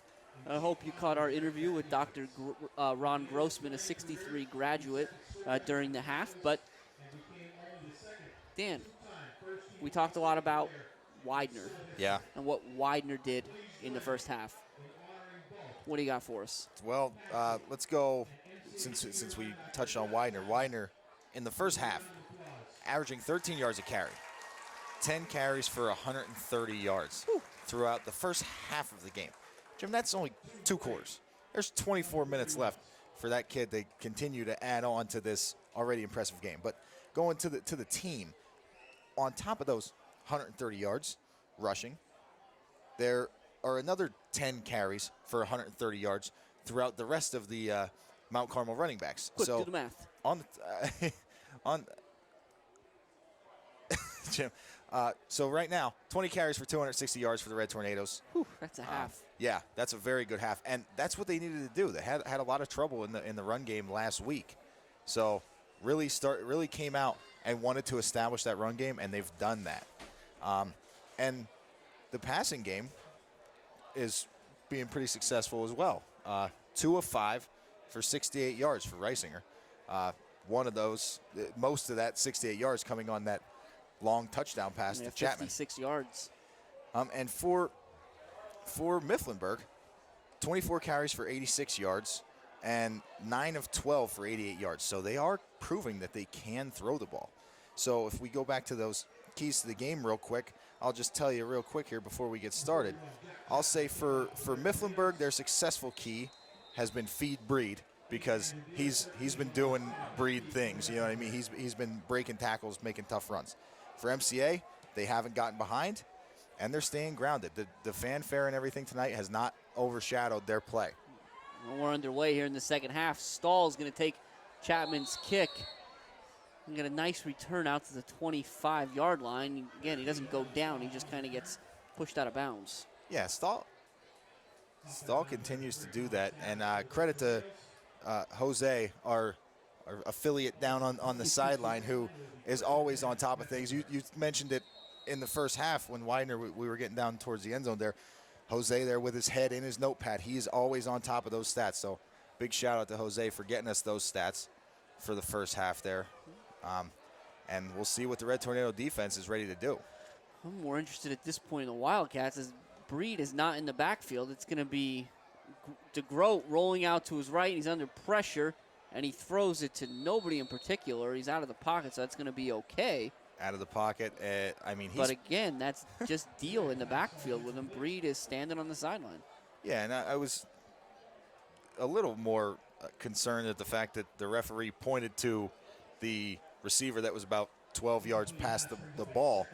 He should have. I was hoping he was going to point towards the line of scrimmage, because once he gets out of the pocket, all he has to do is get the ball to the line of scrimmage. But either way, you're correct, Jim. It is deal in the backfield. Deal, and it's not, again, Hoy either. We saw Hoy walk off the field before, so they'll hand it to Deal, and Deal's got nowhere to go. These Red Tornado linebackers were happy to eat him up. Yeah, they definitely did not give him really anywhere to move on that one, Jim. So that's interesting how things have changed, Dan. So we talked at the outset, again, we were expecting to see Breed behind Hoy. So that's our 5'11", 235-pound Breed behind the 5'11", 190-pound Hoy. And now we're getting Deal. And for a second there, he was behind Strobridge. So there were two guys that combined go 280 in the backfield. But now on 3rd and 10, DeGroat takes the snap, and he goes up over the top for Stahl, and he missed him. So it'll bring up 4th down. Yeah, it looks like we're going to see the punt team here. And I just want to make a correction from that first half. Widener slowly approaching that 10th spot in the all-time rushing list here. He came into the game with 2,011 career rushing yards. The person sitting at 10th place is Justin Pulowski with 2,377. So Widener with his 130 put him at 2141 currently. Antonyuk punts, causes Pupo to go back, Now Pupo's still on his feet. So this is, okay, that's a little bit absurd, if I do say so myself. So they're going to mark Pupo out of bounds where he stepped out of bounds, but they allowed the play to continue for another 4 or 5 seconds. Yeah, these officials seem to be a little slow on the whistle here. That's a little bit tough there. Again, that was right in front of him. So that, again, a nice punt by Antonyuk. He's got a nice leg, a left-footed punter. Pupo did a nice job of fielding it and trying to get upfield. But again, the whistle, given where they called him out of bounds, it could have been blown a few seconds earlier. Definitely could have. The handoff to Burkowski on that inside trap goes nowhere. 2nd and 10. Yeah, so Jim, as the Red Tornadoes did on the last drive of the first half, they're going to look to be able to move the ball and kind of get that put-away drive this time that they were searching for on the last drive. 10:25 left. We'll get a change there. It'll be number 66. Take a look at that. Matt Chicatano, so another freshman, is going to go in there and get some assistance as number 72, Colin Erb, on his way out on that one. This will be a handoff to Widener, and Widener bangs around out towards midfield. He gets a rough spot there, but you're going to be close to the first down. If it wasn't for rough spots, we'd have no spots at all. That's true. That's what it seems like, at least. And before that run, Jim, Widener, I was over here doing the math and things like that.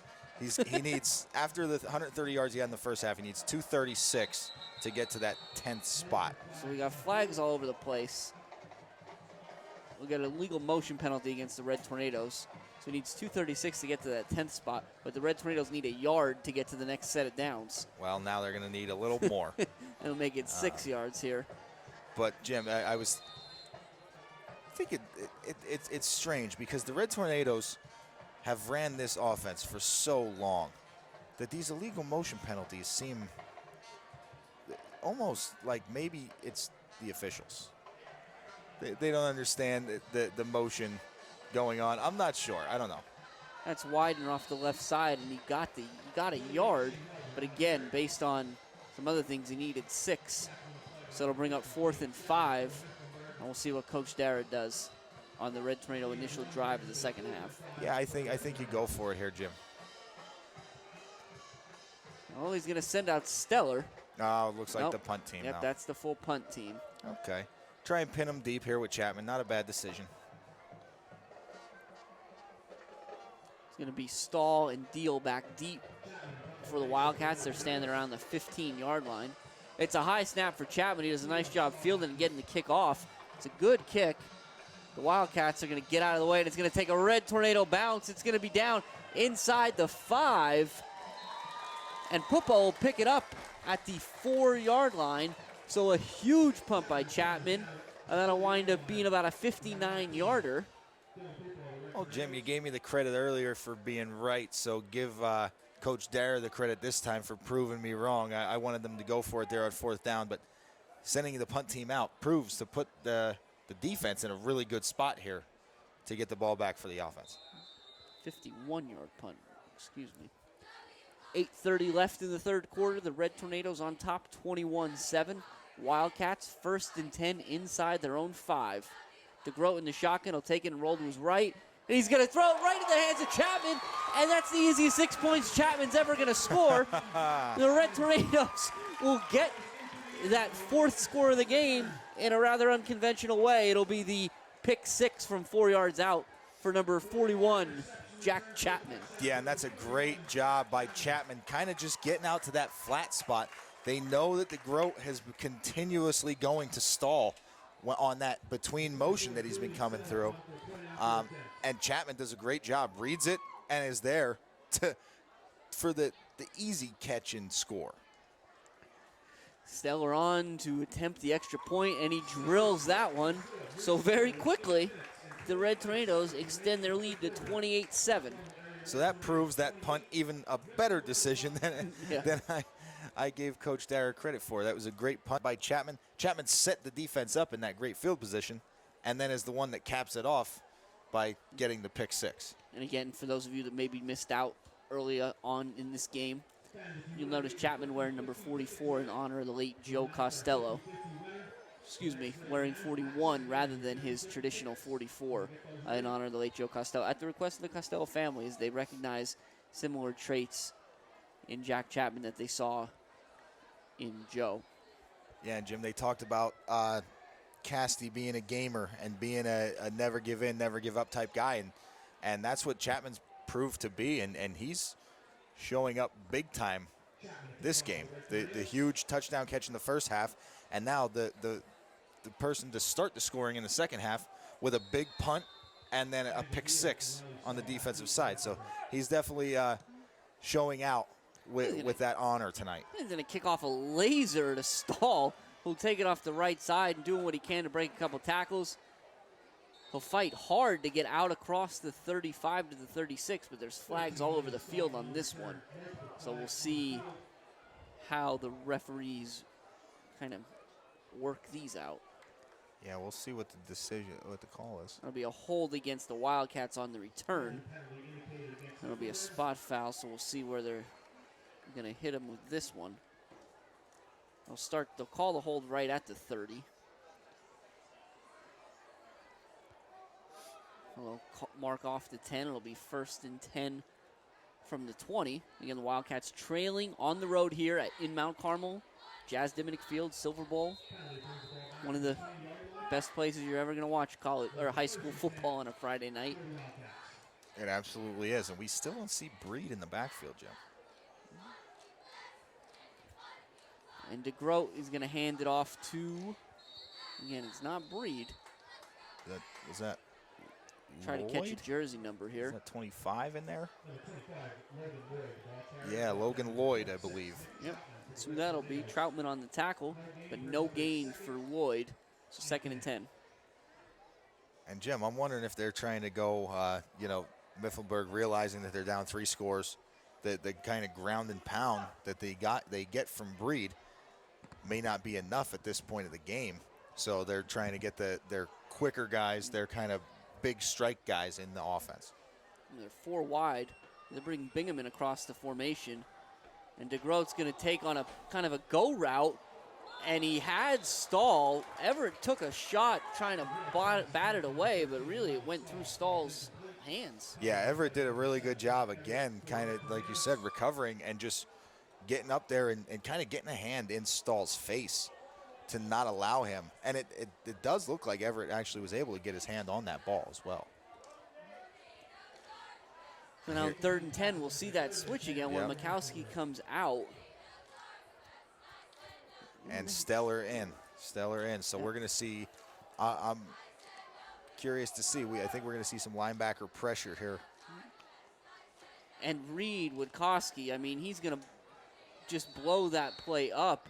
DeGroat's, he'll get out of the pocket and out of bounds, but, I mean, Reed comes through there so quickly. DeGroat never had an opportunity to make a read. Yeah, Reed had that snap count timed perfectly. And I got a little nervous there. It looked like he almost was offsides. But I think they should probably give him credit for a sack on that as well, with just forcing DeGroat to run out of bounds. It'll be a 5-yard loss, bring up 4th and 15, and Antonyuk on to punt yet again. He's a talented kid, and they're going to run into him there, so that'll be a bad look for the Red Tornadoes. Pupo fields the punt. Nope, that's Burkowski that time. He fields the punt and he'll pick up about a yard. So the ball stops at the Red Tornado 42-yard line, but we'll see the call. It's going to be running into the kicker against the Red Tornadoes. Which running into the kicker is okay, Jim, because it's only going to be a 5-yard penalty, and it's still going to be a 4th down, I believe. If it's a roughing the kicker, then it's automatic 1st down play. And based on Coach Dressler's reaction on the Mifflinburg sideline, I think the running into the kicker is the call. Yeah. We didn't see the officials indicate the personal foul. And Antonyuk, he'll come out and he'll be punting again.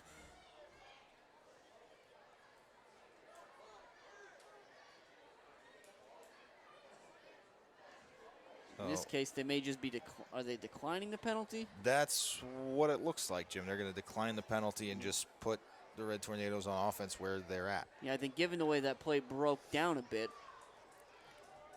Burkowski didn't have much of a chance to return it. And so Coach Dressler and the Mifflinburg sideline may just decide, we'll rather have no return. I think they're going to walk off the penalty after the return. I've never seen that before, but maybe they get the option if they want to take it on and repunt or walk it off at the end of the return, and that's what it looks like they decided to do. So when they get this all sorted out and we get started again here, it'll be 1st and 10 Red Tornadoes at the 37-yard line with 7:14 left in the third quarter. Mount Carmel on top 28-7. So we talked about the last drive kind of being the put-away drive. This drive now is kind of the pile-on drive. And Bendis trying to do what he can. He's out across the 40, out to the 42. Give him a gain of 5. It'll bring up 2nd and 5. Yeah, and for the Red Tornadoes at this point in the game, you want to put this game as far out of reach as possible because there's still a lot of time left. A quarter and a half left to play, and a pretty capable Mifflinburg offense. So you really want to put this game out of reach. You want to put another score in here. This is going to be that inside handoff to Pupo. And Pupo's got some space on the left side. He makes 2 guys miss, 3 guys miss. He's running all the way across the field. Now it's a foot race. He's at the 20, the 10, the 5. Touchdown, Dylan Pupo. That will be a 58-yard touchdown run. So, wow, what an impressive run from Pupo there. And that's that depth at running back that you see from the Red Tornadoes.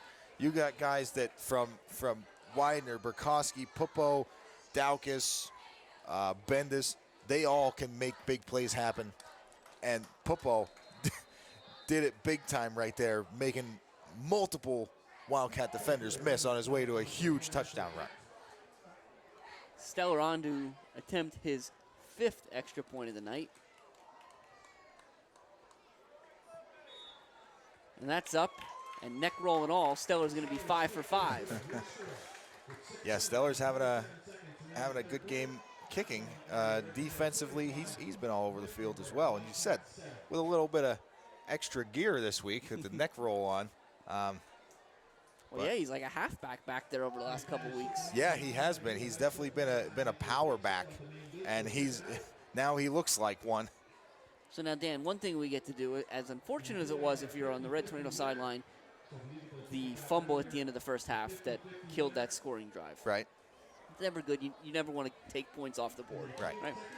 But what we can say is because of that now, Red Tornadoes have 5 touchdowns tonight. One of them is Chapman's pick 6. Defensive. Right? So in the other 4 Red Tornado touchdowns, you have touchdown runs of 44, 56, and now 58. Wow. Excuse me, 44, 62, and now 58. Right. And the 56-yard touchdown pass. So again, we'll still be here. We're halfway through the third quarter. The Red Tornadoes have 35 points on the board, and their shortest offensive touchdown was the opening one, a 44-yard run by Burkowski. Yeah, this just seems like everybody's trying to one-up each other. And Chapman's kick is going to be mishandled there by the Wildcats. It'll be picked up and nowhere to go for number 22, Kenny Strobridge. He'll be dropped at the 16-yard line. Yeah, so again, Wildcats need the counterpunch here. They came out to start the second half. We're able to have weren't able to get anything going offensively, but we're able to get a good stop on the Red Tornadoes to start and force a punt. But since then, they haven't really been able to counterpunch. And the Red Tornadoes came out looking for the knockout. And it seems as though the Wildcats they're reeling a little bit right now. And again, still no Breed in the backfield for the Wildcats, so Coach Dressler has made a conscious decision to try something else. And they're going to take a delay. Nope, they'll get their timeout. Yeah. Before the delay game penalty is called. So we were talking a little bit before, Dan. We were talking about Friday night, right? So it's Friday night. Thanks to tonight's game is sponsored by the Honorable Judge Robert Zakavage. That's why you can catch us at redtornadofootball.com and YouTube and all these other places. All these great things that WKMC TV and the student-run TV studio is doing. So you have that on Friday nights. Now, because of our relationship with Service Electric, right, you can catch us on almost a rerun, if you will, on Wednesday nights at 8 p.m., Channel 13. Yes. Okay, so you got those two. We got Friday covered, we got Wednesday covered. Saturday morning, tomorrow morning, you want to get down to the farmer's market on Route 61 in Atlas, where the old Bilo building used to be. Yep. Right, so enjoy that. And Thursday night, well, we heard Dr. Grossman talk about it as well. Thursday night, you got to get to Matucci's. You should always get to Matucci's, but you got to get there Thursday nights for Supper Club. Right. Another season of Mount Carmel football means another season of Supper Club. You go down there, 6:15 p.m., back room at Matucci's. You meet with players, cheerleaders, band members. You can talk to the coaches, and you get great food. So, again, every Thursday night during the football season, 6:15 p.m. in the back room at Matucci's for good food and good conversation. Great food and great conversation. Let's change Jim. that up a little bit. Definitely great food and definitely great conversation. You get to talk to the coaches, get some insider information for the game, and you also get to meet the players off the field, which I always enjoy doing. You get to, some of these guys are super, super aggressive out here on the field, like Chili and Reed Witkoski are two names that I'll throw out there. And the kids have great personalities. They're funny. They're like the life of the party at Supper Club sometime. DeGroat brings Stahl in motion. And they're going to hand it to Stahl in a reverse, and Stahl's got the corner. Runs through an arm tackle, so good recovery there by Troutman and Daukus, I think that is. That's 29. So good recovery there, but that was a nice little play the Wildcats drew up.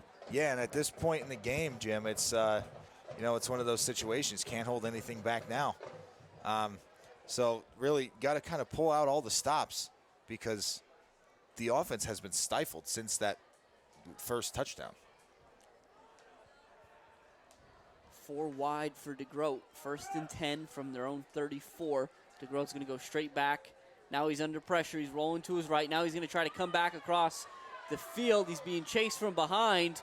And now he decides it's time to go upfield, and he makes a couple nice moves. He's trying to get to the corner, but a great tackle in the open field by Brock Everett will drag him down after a gain of a yard at most. However, there's a flag on the field. Yeah, after a ton of time ticked off the clock there. And they're going to call defensive holding against the Red Tornadoes. Ooh, that's no good. Well, Red Tornadoes did a good job there, kind of keeping DeGroat in, but unfortunately, penalty is going to negate that and give him I think, an automatic first down on defensive holding, Jim, if I am correct. Yep. I believe so, and that's what's going to happen. It's also going to be a 10-yard penalty. I thought it was only 5. This is an interesting place. Yeah, well, we're not down there with the white and black hats on, so. 1st and 10 now out at the 44. 5 minutes left in the third quarter. Wildcats trail 28-7. DeGroat's going to throw it to, he's going to look for number 18, Nathaniel Rosen, on a go route. Rosen's a big kid, 6'3", 205, but that one falls incomplete.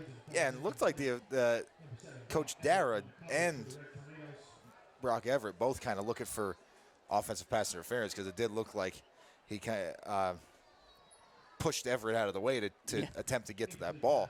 But either way, incomplete pass. No, it's not going to really lose too much by not getting that, by the no call. Yeah, we saw things a little bit differently there from the official on that one, but that's all right. That'll happen from time to time. Yeah.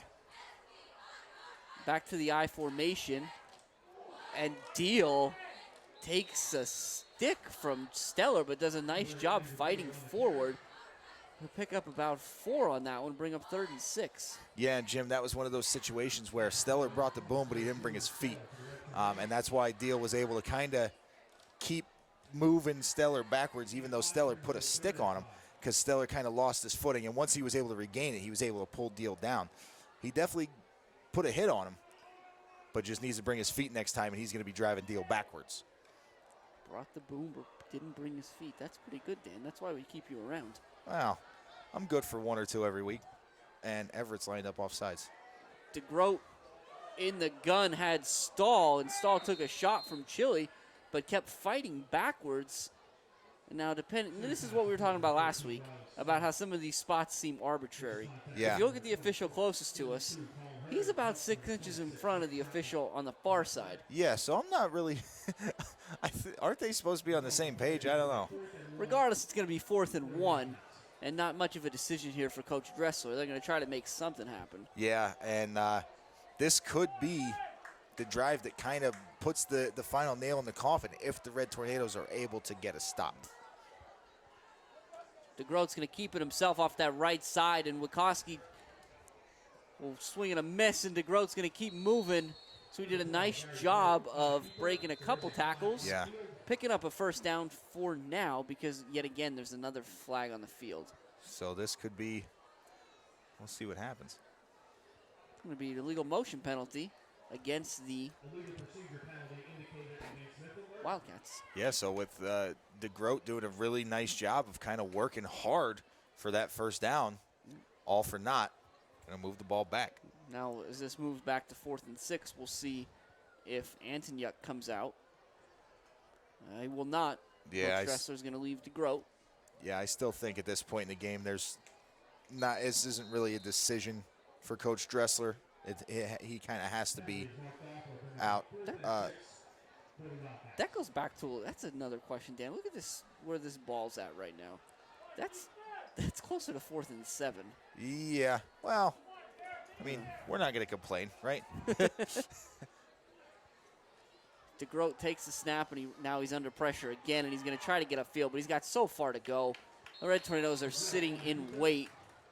Wikoski said, "You're not going to get by me twice." Right.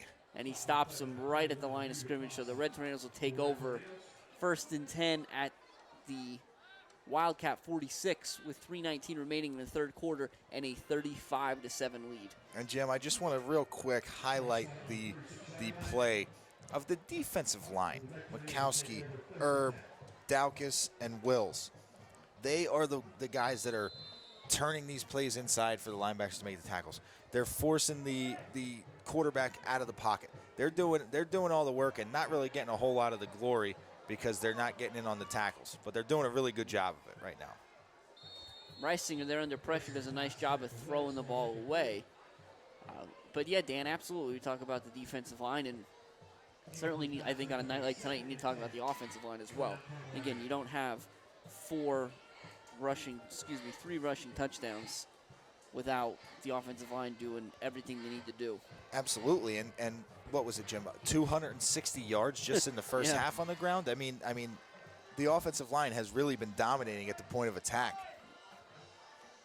It's going to be a pitch to Widener, and Widener's up in that seam, huh? Nice play there, nice play made there by number 50. Gabe Stetler and Stahl on the play to stop Widener before he could get too far. They'll bring up 3rd and about 3 from the 40. Yeah, so, I mean, if it ain't broke, don't fix it, Jim. I like the Red Tornadoes just continuing to kind of go to the well with Widener. He's been carrying the offense with a ton of yards in the first half. Keep feeding him. This time it's going to be Pupo off that left side. He does a nice job trying to get back upfield as number 4, Antonyuk, turned him away. But it'll only get to the line of scrimmage, so it'll be now 4th and 3. And Stellar and Bendis are going to go out there to replace Reisinger and Widener. Yeah, and that's one thing. Last time we noticed Stellar go out there, it was because the punt team was coming in. This time, they're going to keep the offense on the field to pick up this short yardage and maybe another hard count, Jim. No, you shouldn't have said that one. It's Stellar, and he's going to pick up the first down and more. He's in the open field. He'll stay on his feet. He'll get upended at the 21-yard line. But again, not before he gets that first down. And this Red Tornado offense, specifically the run game, just keeps on chugging. Yeah, and like you said, Jim, you have to keep giving credit to that offensive line. They've been doing a great job at the point of attack. And again, that offensive line, we don't get to talk about them a whole lot, but let's make sure it's going to be the combination of Matt Kelly, Colin Erb, Brad Shurock at the center, Nick Nestico, and Mike Mikowski. And as Bendis battles through, there'll be a holding call against the Red Tornadoes, so that one's going to come back. But, yeah, we don't get to talk about those linemen as much as we need to, as much as we'd like to, I think, as well. Right. So when we can shout them out again, it'll be a hold against the Red Tornadoes. But when we can shout them out, we certainly like to, doing a terrific job tonight. All 5 of those guys across the front. Yeah, and I don't know if I don't remember if it was last week or the week prior that I was able to mention it, but it's really, if you see the center and the 2 guards, seniors. Yeah. Shurok, Mikowski, and Erb, center and the 2 guards. And then anchoring that offensive line are 2 freshmen with Nick Nestico and Matt Kelly. And they have been doing just a fantastic job. I think those 3 inner linemen have really kind of worked hard to get these guys, Kelly and Nestico, ready. And it's paying off tremendously at this point because that offensive line hasn't looked better this year. This will be a handoff to Bendis. And speaking of, you see big number 75, Matt Kelly, 12 yards downfield, providing an additional block there to let Bendis pick up a few more yards. He'll get a lot of them back. It was 1st and 20. He'll get 8 of those back. He'll make it 9, so it'll bring up 2nd and 11 from the 21. And Jim, when you say big number 75, you are not kidding. 6'2", 320 pounds, I believe. Matt Kelly goes at 6'4", 320. So he is a big boy for a freshman. He's a big boy for for anybody, right? Yeah, but he's been doing a great job, and you know, at his size, he's really well-rounded, and this team is really well-conditioned because he never takes breaks, it seems. Steller's going to take this snap now on 3rd and 9, and he's going to fight about as hard as he can, and there's a lot of white jerseys there, so nice job. See Antonyuk, Stahl, again, number 18, Rosen. And that play here is going to bring us to the end of the 3rd quarter. So after 3, the Red Tornadoes are on top of the Wildcats here at the Silver Bowl, 35-7. Jim, as you said, you know, that play there, maybe a setup play, but coming to the end of the 3rd quarter there, gives Coach Dara, I should say, a little bit of extra time to decide, hey, do we want to let Stellar, you know, we're up 4 scores currently. Do we want to let Stellar go out there, kick another field goal, give him an opportunity, something from the hash, you know, see if he can do, maybe kick another field goal, or do you want to put Stellar in there and let him run it for the 1st down? Or do you want to bring Reisinger back in and let him throw it for the 1st down? Or Widener run it for the 1st down? There's so many options. So Coach Dara probably liked the little bit of extra time there to make a decision of what he wants to do. It's a lot of options, Dan. Ton of options. And that's what you get with this Red Tornado team. A wealth of talent gives you a wealth of options in situations such as these. You know what else we can do? Speaking of options, we know you have different options to how you can enjoy high school football on Friday nights. Right. So we're certainly glad you're here with us, redtornadofootball.com. And on the field, we've got Stellar out there in the Wildcat, no pun intended, a hard count, and they're going to get motion again on the Wildcat sideline. So this will be another cheap and easy 1st down for the Red Tornadoes. And Stellar's now got, I think they should give him credit because he's the one out there calling out the cadence. 10 yards without snapping the ball. 2 1st downs without snapping the ball. Well, with 1st and goal from the 10, he's going to stay out there. And he's going to keep this one himself as he looks for some direction. He puts his head down, and it'll be dragged back. Now, those linebackers for the Wildcats are doing a really nice job when they see some of these Red Tornado running backs in the open field. Yeah, they are. They're not really overcommitting. They're breaking down, and they're almost, sometimes they call it, they're catching the running back, which sometimes gets a bad look. But with how these Red Tornado running backs run the ball, that's really the only way to tackle them because they're so shifty. You kind of just have to catch them and hang on. Reisinger back in there, and the ball's on the turf. And Mifflinburg, the Wildcats, are going to recover that. That's number 54, Cade Dressler. There was a little problem there with the exchange from Reisinger to Bendis, and Dressler falls on it, and the Wildcats will live to fight another day. And the reason I say that is because, again, we're in the second half. The Red Tornadoes are up 28. Right. A touchdown and an extra point would have hit 35 and enacted the mercy rule. Yeah, and Jim, this, after as a coach, I'm sure Coach Dara, in every single game, finds things that he needs to work on, that you need to work on. This game, moving forward, the offense is playing great. The defense is playing great.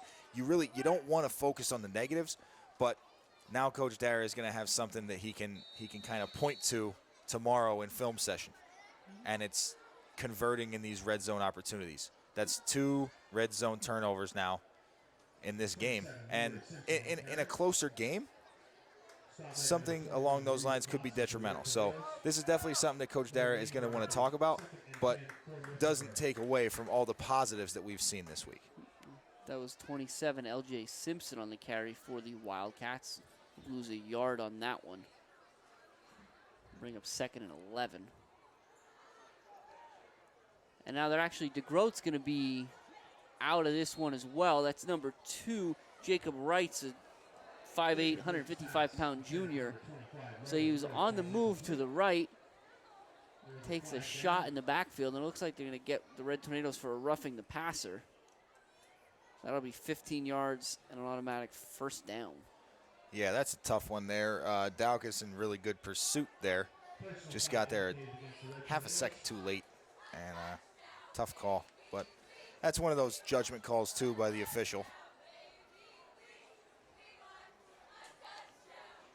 Yeah, and as we see, we'll check here and move the ball. We'll try to get some New Jersey numbers. There have been some changes on both sides. See number 24, Lucas Whitaker, out there for the Wildcats. He's a freshman as well. Stahl's still out there, as is 22, Kenny Strobridge. But again, that backfield looks like it's Wrights and Simpson. Now Wrights is going to move to his right, and he's going to be chased from behind. And Wills does a great job of hitting him. They're going to call it a fumble, and the Red Tornadoes are going to recover that one. It's number 51. Looks like 51. That's not 51. 71, excuse me. So that's the freshman, that's Nick Nestico. Yep. Doing a great job there, being Johnny on the spot. And the Red Tornadoes will take over 1st and 10 inside the 20. And, Jim, now the Red Tornadoes, as I said, maybe some downside, 2 turnovers in the red zone. Also forced 2 turnovers in the red zone. So maybe some upside coming from that negative as well. So we've got Reisinger in there. He takes the snap and he hands that to Widener. Widener will pick up about 3. So he'll be down to the, we'll call it the 16-yard line. So red alert here, folks, just for those of you out there. We've got some breaking news. South Williamsport has scored on the Tigers of Southern Columbia. So that dream of not giving up any points all season is gone. Hold on. Touchdown, Red Tornadoes. And that's number 41, Chapman again. It's 41 Chapman on a 16-yard reception from Reisinger. That was a play. It was slow developing. Reisinger took the snap and was rolled out to his right and was looking, and Chapman found just enough space in the corner of the end zone, and Reisinger delivered it.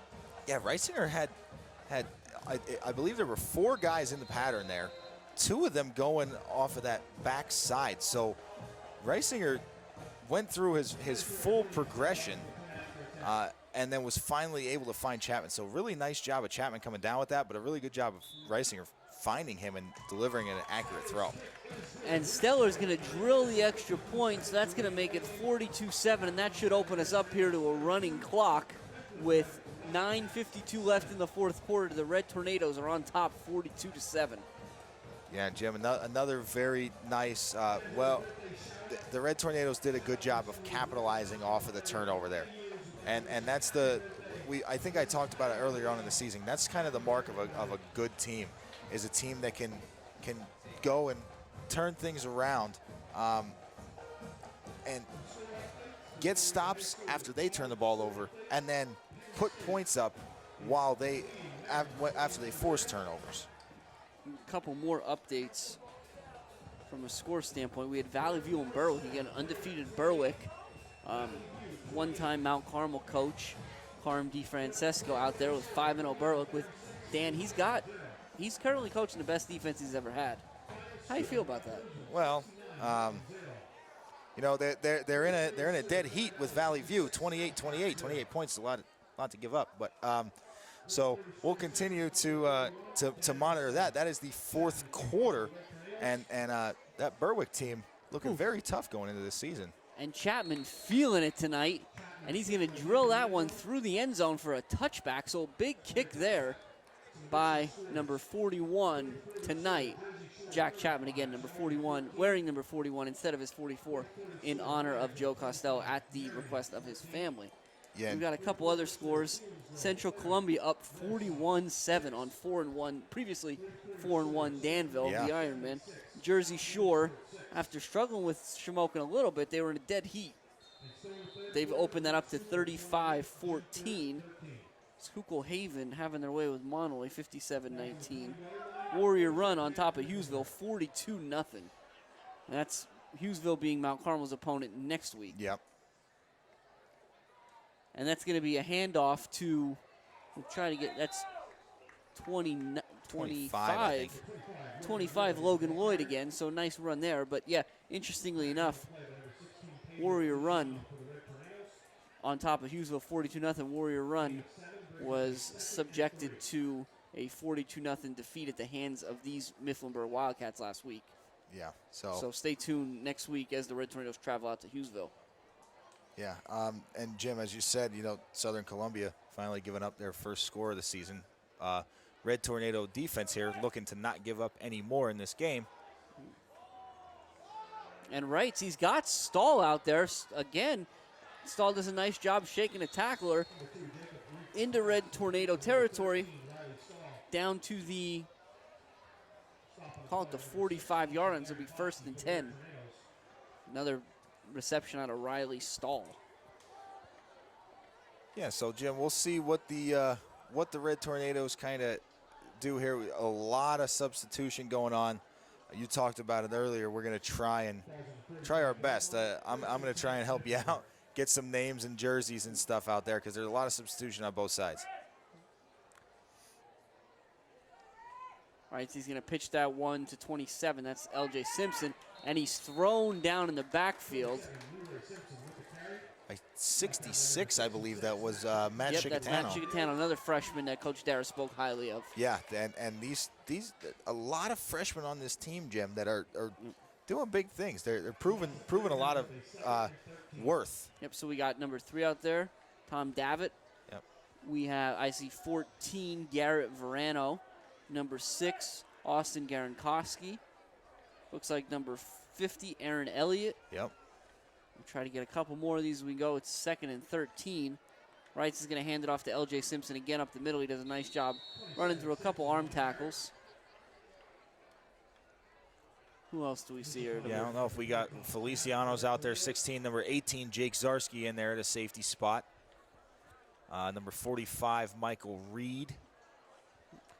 I'm trying to see on the far side. Is it 58, Kellen Geary? Am I seeing that right there? That could be at that left defense, or at that left defensive tackle spot, or right defensive tackle. Yeah, I think it is 58. And on 3rd and 8, Wrights is going to take the snap. It's high. He rolls out to his left, and he does a nice job. He's up the field. He's across the 30. He'll pick up the first down, so the kid can scoot. Yeah. He'll get a first down with 7:16 left. The clock will stop, but keep moving here. Again, we're inside the mercy rule at this point, so 7:10 and counting now. Yeah, Jim, I believe it is 58 and 53. Also, Dalton Moser and Kellen Geary in there at those inside defensive tackle spots. So Wright's in the gun. He's going to take that snap, and he rolls out to his right. And he's trying to make up his mind, decides he's going to run. There is a hold on the Wildcat. It happened right in front of the official, so that one's going to come back. It's hard to get away from that one. Yeah, definitely hard to get away from that one. 42-7 Red Tornado, 6:46 left in this one. Yeah, so see this one get moved back here, but we talked about it. Reitz, 5'8", 155-pound junior. Yeah, he doesn't. Pretty quick out there. He is. He's making a lot of plays happen with his legs. Yeah, and we talked about, again, the quarterback run is a part of this. It's kind of part of this offense. DeGroat, for his part, had, coming into tonight, he had 200 yards rushing and 5 touchdowns. So. Yeah, so they're definitely incorporating that quarterback run. You see, as we saw right there with a Reitz, that is, with a design QB keeper. Yeah, and looked like these we talk about the youth that's in this game, the freshmen that are in there. I talked about myself being at the JV game this past week. Pedro Feliciano doing a really great job. Cam Mannion, number 11, doing a great job as well. Jacob Zarski with 2 rushing touchdowns last week, or this past week against North Schuylkill. So the future, as I said earlier, is bright for these future Red Tornadoes. 2nd and 17, they're going to hand it off to Logan Lloyd. He'll pick up 2, bring up 3rd and 15. But yeah, Dan, and what's a good thing, and it's always a good thing to see, is a lot of these kids have had success all the way up. Yep. Whether they play for the Cougars or the Jets, junior high football, now JV football. So it's not just that they're in Coach Dara's system and they're learning and they're getting reps. It's that they're also getting accustomed to kind of winning and having that success. Absolutely, and that's definitely. And Reitz is going to throw a touchdown pass right there to number 4, Antonyuk. And so that's about a 35-yard pitch and catch. A nice job by Reitz. And again, I think you'll see Antonyuk. He's going to get behind the defender, and he's a pretty big kid. It doesn't take a whole lot for him to create some separation. It looked like he did just that on that one. Yeah, the defender did it, kind of giving up a lot of size there, as you said, and just Antonyuk was just kind of able to go up and get that ball over top of him. But looks like they're going to go for 2 here, which at this point is probably the best decision for the Wildcats. They want to mount any sort of comeback here. 5:11 left in this one, 42-13 as it stands. Red Tornadoes on top of the Wildcats. Reitz takes the snap, and he's going to roll to his right, and he makes the pass to 25, Logan Lloyd, but he's hit hard by Feliciano, and he'll come up short. Yeah, nice job on the tackle there by Feliciano, just kind of letting him make the catch and making the tackle there. And there is a Wildcat down on the field. He's on the Red Tornado sideline. You'll see the Red Tornadoes trainers will get out there first, and they'll call out for the Wildcat trainers. Yeah, Jim. So, again, the Wildcats just kind of deciding to go for a 2-point conversion there, but unsuccessful. Red Tornadoes did a good job kind of stopping that up. We'll look to see now what the Red Tornadoes bring out on the offensive side of the ball. We saw a lot of substitutions defensively. We're going to get to see a lot of younger guys in there on the offensive side of the ball as well. And I'm excited to see them because they moved the ball extremely well last week against North Schuylkill's JV team. So I'm excited to see them in a varsity level game. And that was number 25, Lloyd, down on the turf for the Wildcats. But he is up. He's being helped off the field, so we certainly hope to see him back tonight, and if not tonight, next week. Again, next week, the Wildcats will travel to Loyalsock.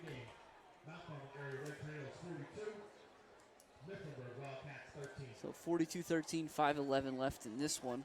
That's, again, some wholesale changes. It looks like, try to let you know who's going to return these kicks for the Red Tornadoes. Looks like Feliciano back there. I'm not sure if that's Feliciano or Mannion. 16. 16, thank you. Is this 12?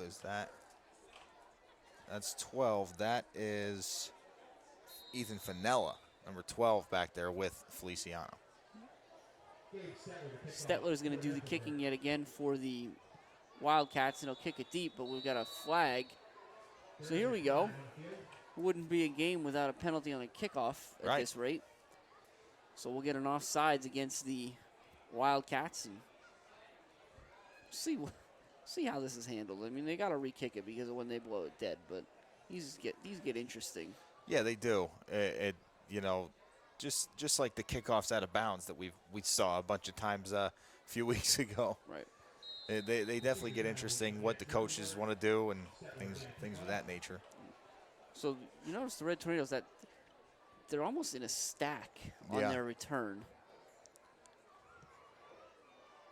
And it's going to be Feliciano all the way back at the 15. He makes the first guy miss, and now he's got a little bit of space before he's upended by number 18. We talked about him a couple times. That's Nathaniel Rosen, so nice job there making a special teams tackle. Yeah, but because of that 5-yard penalty, Red Tornadoes starting in decent field position here after a decent kick from the Wildcats. Try to catch all these jersey numbers that are still out there. Number 3, Bingaman, looks like, that's for the Wildcats. He's out there as well. But for the Red Tornadoes, their number 3 is going to be Davitt. And they're going to hand it to number 27, just kidding. Number 27, Damon Backus, does a nice job getting across the 45. He'll pick up a first down. Yeah, Jim, Damon Backus was another one that I saw in that JV game that runs very tough. You see, he's built almost as Julian Steller is. He's a little bit, not as tall, but he's a little stockier, got a little bit more beef, and he runs like it. It's going to be Backus again, and he's going to run hard. He'll be dragged down by 27, L.J. Simpson. A nice tackle, but it'll be inside Wildcat territory. Call it 2nd and 5. We'll see who else we got. Garrett Verano out on the wing there. You see Verano. Again, Feliciano taking the snap. It's Verano this time. And he cuts across the field. Now he's in the open field. He makes another guy miss. He's down at the 25 inside the 20. He'll be ridden out of bounds. And there's a late a little flag too aggressively. And way, way out of bounds. So that's going to be a late hit on the Wildcats. A little frustration boiling over there, you think? Yeah, it looks as though the way that the player who committed the penalty kind of walked away from there. It seemed as though it was a frustration play. So is it another good run, though, by Verano. Very nice run. Yep, be Verano all the way down to the 12, and he'll tack on another 6. So first and goal from the 6. Looks like number 18, Jacob Zarski out there. Again, we talked about the Tom Davitt, Feliciano, Mannion. Michael Reed in there at a tight end spot on the left side. Garen Koski on the right side. Yep. This one's going to be Feliciano will call his own number, and he's going to fight towards the goal line. Wait for a signal. They got him just they're going to get him short. Yep. So 3:10 left. They'll mark him short. Red Tornadoes on top, 42-13. And Jim, I don't know if you saw that little motion there, but Tom Davitt kind of looking over the sideline. Either wants to call his own number or the same play again. It's going to be the same play, and Feliciano, I think they're going to stop him again. So nice effort there by the Wildcat front 5 to kind of never give up, never surrender. Yeah, what do you say, Jim? We throw it here, down on the 1-yard line. Well, we talked about that in the first half, right? We saw Rogers do that 4 times yesterday. Yeah, unsuccessfully. It didn't work out real well. Oh, looks like Verano's back in. Maybe they want to give him his score here. That's what it's going to look like, Dan. And he's in. He's going to go in untouched. So number 14, Garrett Verano, is going to score from a yard out to stretch the lead to 48-13. And the Red Tornadoes, like I said, Garrett Verano did a really good job of kind of picking his way and turning that run into a big run to get them down into the red zone there, aided by the 6-yard penalty to put them inside the 10, and then a little run by Feliciano, get them down to the 1. Verano did most of the heavy lifting on that one, so you got to give him his due there.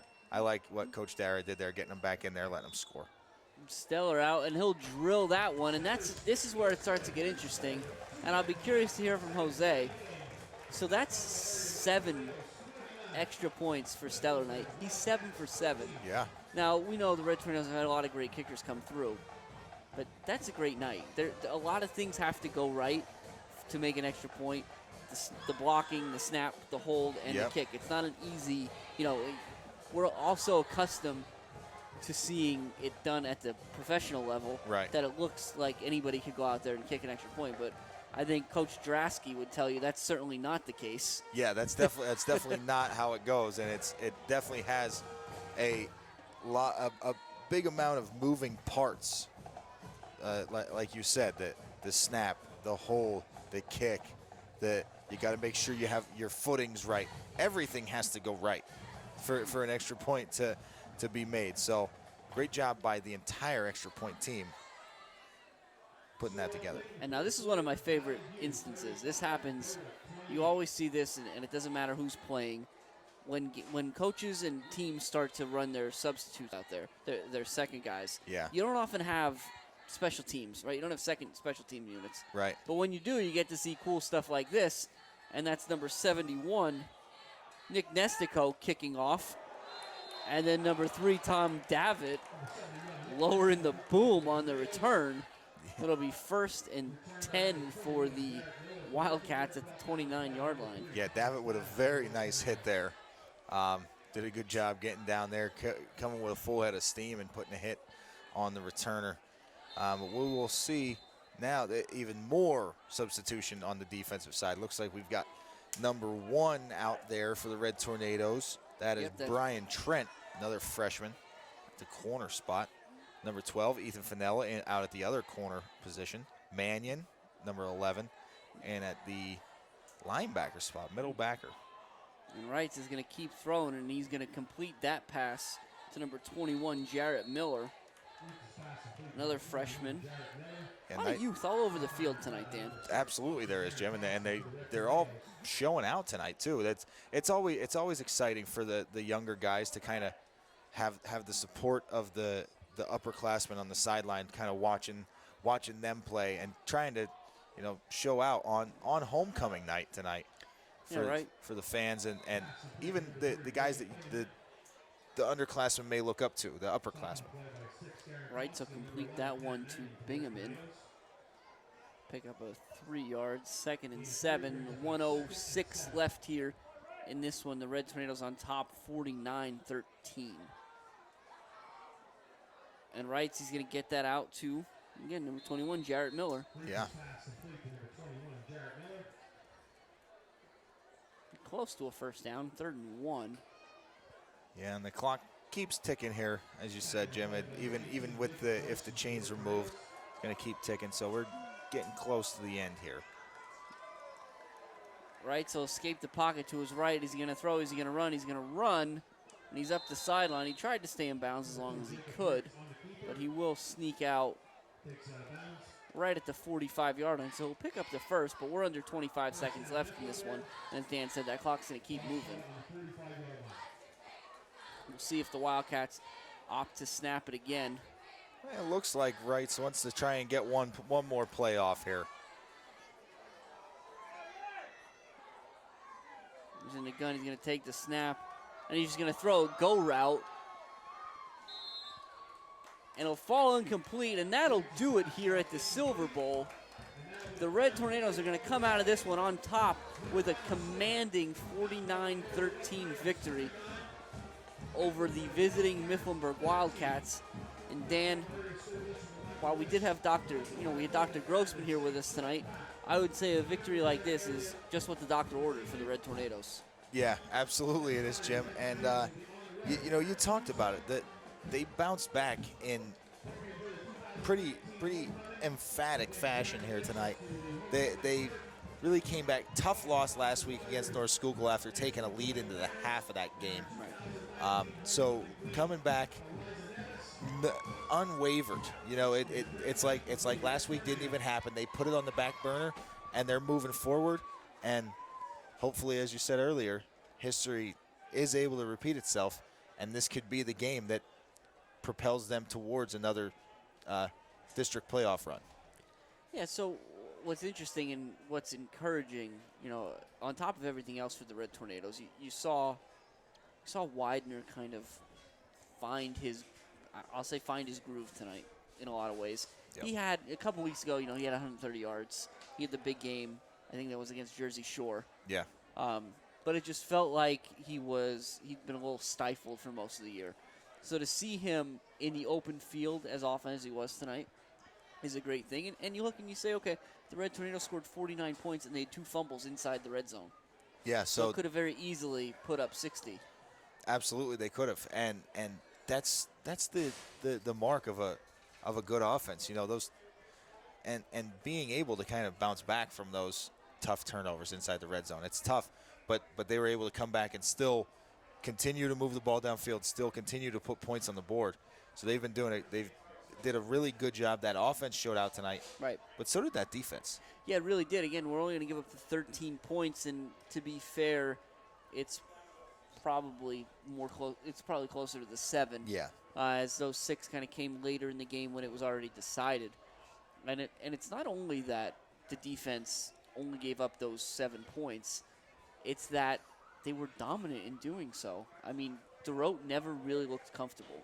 I agree. And DeGroat, excuse me. Yeah, they definitely had a lot of success putting pressure on him, kind of forcing him out of the pocket anytime he dropped back to throw, which that's that defensive front four. Like the Red Tornadoes, they blitz their linebackers a fair amount, but they're able to get a ton of pressure just with that front four with Dowcus, Wills, Herb, Mikowski, Nestico, all those guys up front that get in on that defensive line.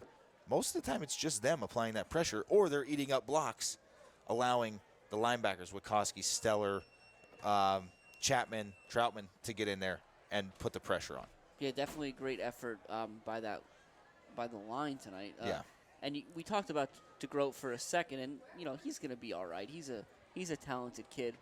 And if we're talking about, you can't talk about DeGroat at this point without also talking about Stahl. Right. And so I think, based on everything we saw, and I know you just got some numbers from Jose. Well, I'm still waiting on him. We're still waiting on him. So we'll see how that works out. But again, I think Stahl's probably going to be the player of the game from the Wildcat side. Yeah, for sure. We definitely have to give him the credit. Coming into this game, we basically said for the Red Tornadoes to be successful, they need to kind of shut Breed down. And not entirely sure of what happened, but I don't think we saw Breed at all in the second half. No, and you can see, the teams are having their post-game huddles at this point, and Breed is certainly, he's still dressed. Yeah. And so, hopefully everything's okay with him, and they'll bounce back next week again.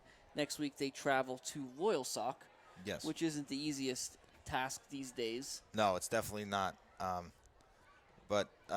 So the Red Tornado, again, going back to Stahl. Stahl was kind of the only heavy hitter for the Wildcats tonight due to the fact that Breed kind of was non-existent in the second half. Right, and I think, again, we can see if we're going to come up with anything up. We've got a lot of stuff going on here. So if you want to, we'll talk stats real quick here. Dan, you want to give us the rundown? Yeah. So we got a lot going on here. And again, these are all courtesy of our good friend Jose Gonzalo. Yes, Jose works hard down there. As they said, a lot going on down here. So looks like the Red Tornadoes carrying the ball, 40 rushes for 438 yards. Oh, my goodness. So 438 yards on the ground. Passing 3 of 7 for 84. So a total of 522 yards of total offense for the Red Tornadoes, which is such a great bounce back from last week. And 16 first downs on the game. For Mifflinburg, for the Wildcats, 18 first downs. But interesting. But 41 carries for only 129 yards on the ground. And looks like 15 of 25 for 174 yards passing. So 300 total yards of offense for. And a good chunk of those 175 yards came with Reitz. You had that 35-yard touchdown pass to Antonyuk and a couple other big completions. Yeah, so we'll go back to Widener here. Widener, we talked about him approaching the yards, the top 10, but we're going to go to the kickoff record Yes. as well. But anyway, Widener on the game, 14 carries for 150 yards. So only 4 carries for 20 yards in the second half, but didn't really get too many carries there. So 14 for 150. He broke the kickoff record with 47 returns, and now has over 1,000 yards of kickoff return yardage. So he's only the 3rd player to do that. The other 2 being Panko, right? Yep. And I know I believe it was Lane Tanny previously held the record for most kickoff returns. Correct. I'm not sure who was number 2 in yardage. I know Panko's number one. Correct. That's right. So, but offensively for the Red Tornadoes, and for the Red Tornadoes, we got to give Jack Chapman the player of the game. Absolutely. And I mean, playing quite literally inspired football tonight. Yeah, and he really did. I mean, he showed out for the Costello family, and I'm sure that they are extremely happy with the way that he performed. And I think that he definitely made Cassidy proud tonight. Yeah, I mean, that Costello name, that's a name that carries a lot of weight in this community, as it should. And so for that family to come to him, he knew that he needed to perform in a way that would make everyone proud of that, and he certainly did. The way he carries himself is always terrific. But again tonight, so Chapman has the 3 touchdowns. He's got the 2 receptions, the big 56-yarder. Yep. He had the 16-yarder, and then the 4-yard pick 6. The Red Tornadoes having explosive plays all over the place tonight. Yeah, and he did, and he, like you said, he did it on both sides of the ball, which as Cassidy was able to do when he was a senior captain in '96, was a great back. And a great linebacker, and Chapman playing that linebacker position, coming up big with that pick 6 there when they had the Wildcats pinned deep. So I believe that the Costello family, and obviously the Chapman family, everybody should be very proud of the way that Jack played tonight. Yeah, the way Jack played, that's a good way to close out tonight, Dan, I think, again. So we're going to get out of here. The Red Tornadoes are victorious 49-13 over the Wildcats. Again, Mifflinburg Wildcats. They'll be traveling to Loyalsock next week, while the Red Tornadoes will make the trip to Hughesville. Thanks again for spending the night with us. I'm Jimmy Lesko. And I'm Dan Lesko. And for Jose Gonzalo, we'll see you next week.